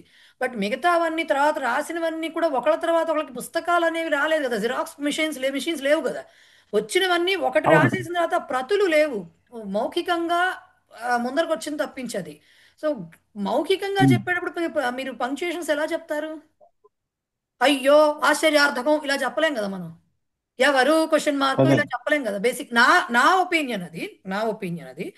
బట్ యాక్చువల్గా అయితే ఇప్పుడు మనం చదువుకుంటున్నటువంటి, అంటే మనం చదువుతున్న శ్లోకాలు రామాయణం కావచ్చు, భారతం కావచ్చు, పాణిని గారు గట్టిగా ఎన్ని సంవత్సరాలు అండి? మాక్సిమం 1000-1200 అంతే. కానీ వేదాలు, భారతం, ఇతిహాసాలు, పురాణాలు ఇప్పటివి కాదు కదా. అది జరిగింది. అది అంటే అంతకు మునుపు ఉన్నవన్నీ కూడా వాటిని బేస్ చేసుకునే వాటిని. ఇప్పుడు ఒకటి చెప్తానండి, పుస్తకంలో మనకి ఇప్పుడు నోట్స్ ఏదో కొంచెం మ్యాటర్ ఇచ్చారు, మనకు కొంత మెటీరియల్ అనేది ప్రొవైడ్ చేశారు, కొన్ని కాన్సెప్ట్స్ చెప్పారు. మనం దాన్ని క్లాస్లో అర్థమయ్యేట్టు చెప్పుకోవడానికి ఏం చేసాము? ఏవో రంగురంగులు పెట్టుకున్నాము, పీపీటీస్ చేసుకున్నాం, దాని ఏదో ఇలాగని సందులు చెప్పుకున్నప్పుడు వాటన్నిటిని ఇలా మారుతాయని మనం అర్థమయ్యే రీతిలో మనం ఒక నోట్స్ ప్రిపేర్ చేసుకున్నాము. నేను ఒకటి చేశాను, ఏదో చూపించాను బ్రీఫ్గా ఉండేట్టుగా. కొంతమందికి నోట్స్లు రాసుకునే అలవాటు ఉన్న వాళ్ళు ఏం చేస్తారు? ఇప్పుడు టెక్స్ట్ బుక్లో ఉన్నదాన్ని వాళ్ళు ఆల్రెడీ క్లాసుల్లో ఉన్నది కలిపి వాళ్ళకి కావాల్సిన నోట్స్ని వాళ్ళు మళ్ళీ తయారు చేసుకుని వాళ్ళు మళ్ళీ కేటగరైజ్ చేసుకుంటారు. సో ఇది ఎప్పుడూ వస్తూనే ఉంటుంది. అలాగా జరిగినది. ఉన్న పదాలన్నింటినీ కూడా ఇలా ఇష్టం వచ్చినట్టు అవ్వకూడదని భాష అంతా కూడా వ్యవస్థీకరింపబడి ఇలాగ ఏమంటారు, మన అష్టాధ్యాయి అనేది నిర్మించబడింది. సో ఇప్పుడు ప్రస్తుతం ఉన్న ప్రపంచంలో మాత్రం 95% పాణిని గారి తర్వాత అదే బేస్గా తీసుకున్నారు, దాన్నే నమ్ముతున్నారు. కాబట్టి మనం దాన్నే ప్రమాణంగా తీసుకుంటాము. ఉన్నారు ఏకీభవించని వాళ్ళ పేర్లు కూడా మధ్యలో వస్తూ ఉంటాయి. మనకి ఈవెన్ అష్టాధ్యాయిలో కూడా వాళ్ళ మెన్షన్స్ ఉంటాయి, వార్తికాల రూపంలోనూ. కొన్ని ఆయన ఇలా అన్నారని, వాళ్ళ ప్రకారం ఇది సబబు కాదని ఇలా కొన్ని కనపడుతూ ఉంటాయి అక్కడక్కడను. సో అన్నీ ఉన్నాయి. దెర్ ఆర్ ఆల్వేస్ డిసగ్రిమెంట్స్ కదా. సో ఉంటాయి, అవన్నీ తప్పదు. అది okay madam, thank you very much. Right. So ఇదండి, నేను అన్వయ రచన అయితే రికార్డ్ అవ్వలేదు, for that sorry. Next class చెప్పేటప్పుడు, అన్వయం చెప్పేటప్పుడు మళ్ళీ బ్రీఫ్గా నేను చెప్తాను ఒకసారి. అప్పుడు అంత డీటెయిల్గా చెప్పకపోవచ్చు కానీ బ్రీఫ్గా చెప్పేసుకుందామని నేను. అది విషయం. ఇంకేమైనా అడగాలనుకుంటే చెప్పండి, లేదంటే మన క్లాస్ ఆపేద్దాం ఇప్పటికి. డౌట్స్ ఉంటే అడగాలి. మహోదయ్ చెప్పండి. కావ్య కథలో ఒక చోట 59వ పేజీ, అంటే నాలుగో పాఠం అనుకుంటా. పార్వత్యాః నిష్కల్మష భక్త్యా ప్రీత్యా చ శివః సంతుష్టः అభవత్ సహ స్వస్వరూపం ధృత్వా పార్వత్యాః కరం గృహీతవాన్. అక్కడ దాకా అర్థమైంది మహోదయ్. హే పార్వతి అంటే ఆయన శివుడు పిలుస్తున్నాడు. తవ తపసా అహం క్రీతఃన ప్రీతఃన. ఎక్కడ ఏ లైన్, ఏ పేరా? 59వ పేజీలో కింద నుంచి 2వ పేర చెప్తే నాకు తెలుస్తుంది. హే పార్వతి ఎక్కడుంది అసలు? అది మీ 59 నా 59 వేరే వేరేనా ఏంటి గోల? ఒకటే మేడం, మీది నాది ఒకటే. అంటే 4వ పాఠం యొక్క కావ్య కథలో పక్క పేజీలో అంటే పాఠం అయిపోయే 3వ పాఠం 59 కాదైతే మీరు చెప్పింది 4వ పాఠం కావ్య కథ అంటే థర్డ్ లెసన్ మహోదయ. థర్డ్ లెసన్ అయితే కావ్య కథ. సారీ 4 అనుకున్నాను, పొరపాటున అనుకున్నాను. బాటం నుంచి 3వ లైన్. అక్కడ క్రీత అని పడింది, ఒకళ్ళు తప్పు పడిందేమో నాకు అనుమానం. చెప్తున్నది ఏదో నాకు కనపడట్లేదు. 59th పేజ్ కావ్య కథ 59th పేజ్. దాంట్లో థర్డ్ లెసన్ అన్నారు మీరు. థర్డ్ లెసన్ తీశాను అంటే అధిక ప్రత్యయాల తర్వాత వచ్చింది. పారాగ్రాఫ్ ఫస్ట్ అవునండి. స్టార్టింగ్ ఫోర్త్ చదవండి. లెసన్ మహోదయ. పారాగ్రాఫ్ స్టార్టింగ్ చదవండి. పారాగ్రాఫ్ ఫస్ట్ పార్వత్యాః నిష్కల్మష భక్త్యాః అయితే ప్రీత్యా అది చ కాదండి, శివః సంథింగ్ ఇక్కడ అది పారాగ్రాఫ్ స్టార్టింగ్ అయితే అది కాదు, నా పుస్తకంలో ఉన్నది. ఉండండి ఒక్క నిమిషం. అంటే మేడం మీరు నేను పాఠం అదే ఆ కావ్య కథ అయిపోయేదానికంటే లాస్ట్ పేరాకి ముందున్నది. మరి అది నాకు 60వ పేజీలో కావ్య ఉంది. కథ అయిపోతుంది. నాకు 60వ పేజీలో ఉంది అది. ఓహో సో పార్వత్యా ఓ సారీ అండి. నిష్కల్మష భక్త్యా ప్రీత్యా చ శివః సంతుష్టః అభవత్. సహ స్వస్వరూపం ధృత్వా పార్వత్యాః కరం గృహీతవాన్. హే పార్వతి తవ తపసా అహం క్రీతః. క్రీతః అనే కరెక్ట్. తర్వాత వాక్యం చూసుకోండి. అహం తవ దాసః అస్మి. దాసుడు అయ్యాడంటే అర్థం ఏంటి? అమ్ముడు పోయాడని అర్థం. కొనబడిన వాడని అని చెప్పాలి. అక్కడ ప్రీతః రాకూడదు, అందుకే దాసః. పక్కన దాసః వచ్చింది. అమ్ముడు పోయాడంటే అర్థం ఏంటి? వీడు కొనబడ్డవాడు అయ్యాడని అర్థమే కదా ఇక్కడ. సో క్రీతః అనే బాగుంది. Okay okay right. ఎస్, అంతేనా? ఇంకా ఇంకేదో వేరే జనరల్ డౌట్ మేడం అడగమంటే అడుగుతారు. శివుడే అలా అంటే మిగతా వాళ్ళ పరిస్థితి వాళ్ళు చూసుకోవాల్సిందే, ఇంకా మనం ఏం చేయలేం. రైట్, ఓకే అండి. Okay fine. సరే, ఇది వస్తుంది. ఈ లెసన్, ఈ క్లాస్ అయితే ఇవాళ రేపట్లో వస్తుంది. బట్ రికార్డ్ అవన్నీ మనం నెక్స్ట్ క్లాస్ లో చూసుకుందాం లేండి. వదిలిపెట్టను, చెప్తాను మళ్ళీ. రికార్డ్ అయిందని అనుకుంటున్నాను మేడం. ఇది రికార్డ్ అయింది, ఇందాకది రికార్డ్ అవ్వలేదు. ఇందాక సెషన్ మొత్తం పోయింది. చూద్దాం. సరే కానీ పాడేసేయండి. ఏకతా మంత్రం అండ్ శాంతి మంత్రం పాడేయండి వాళ్ళకి చాలు. అలాగే ఏకతా మంత్ర. యం వైదికా మంత్రదృశః పురాణాః ఇంద్రం యమం మాతరిస్వానమాహుః వేదాంతినో నిర్వచనీయమేకం యం బ్రహ్మ శబ్దేన వినిర్దిశంతి సైవాయమీశం శివైత్యవోచన్ యం వైష్ణవా విష్ణురితి స్తువంతి బుద్ధస్తథార్హన్నితి బౌద్ధ జైనాః సత్శ్రీ అకాలేతి చ సిద్ధ సంతః సాక్షేతి కేచిత్ ప్రకృతిః కుమారః స్వామీతి మాతేతి పితేతి భక్త్యా యం ప్రార్థయంతే జగదీశితారం స ఏక ఏవ ప్రభురద్వితీయః స ఏక ఏవ ప్రభురద్వితీయః. శాంతి మంత్రః. ఓం సర్వే భవంతు సుఖినః, సర్వే సంతు నిరామయాః, సర్వే భద్రాణి పశ్యంతు, మా కచ్చిత్ దుఃఖభాగ్ భవేత్. ఓం శాంతి శాంతి శాంతి. ధన్యవాదాలు. ధన్యవాదాः మహోదయే. నమస్తే మేడం.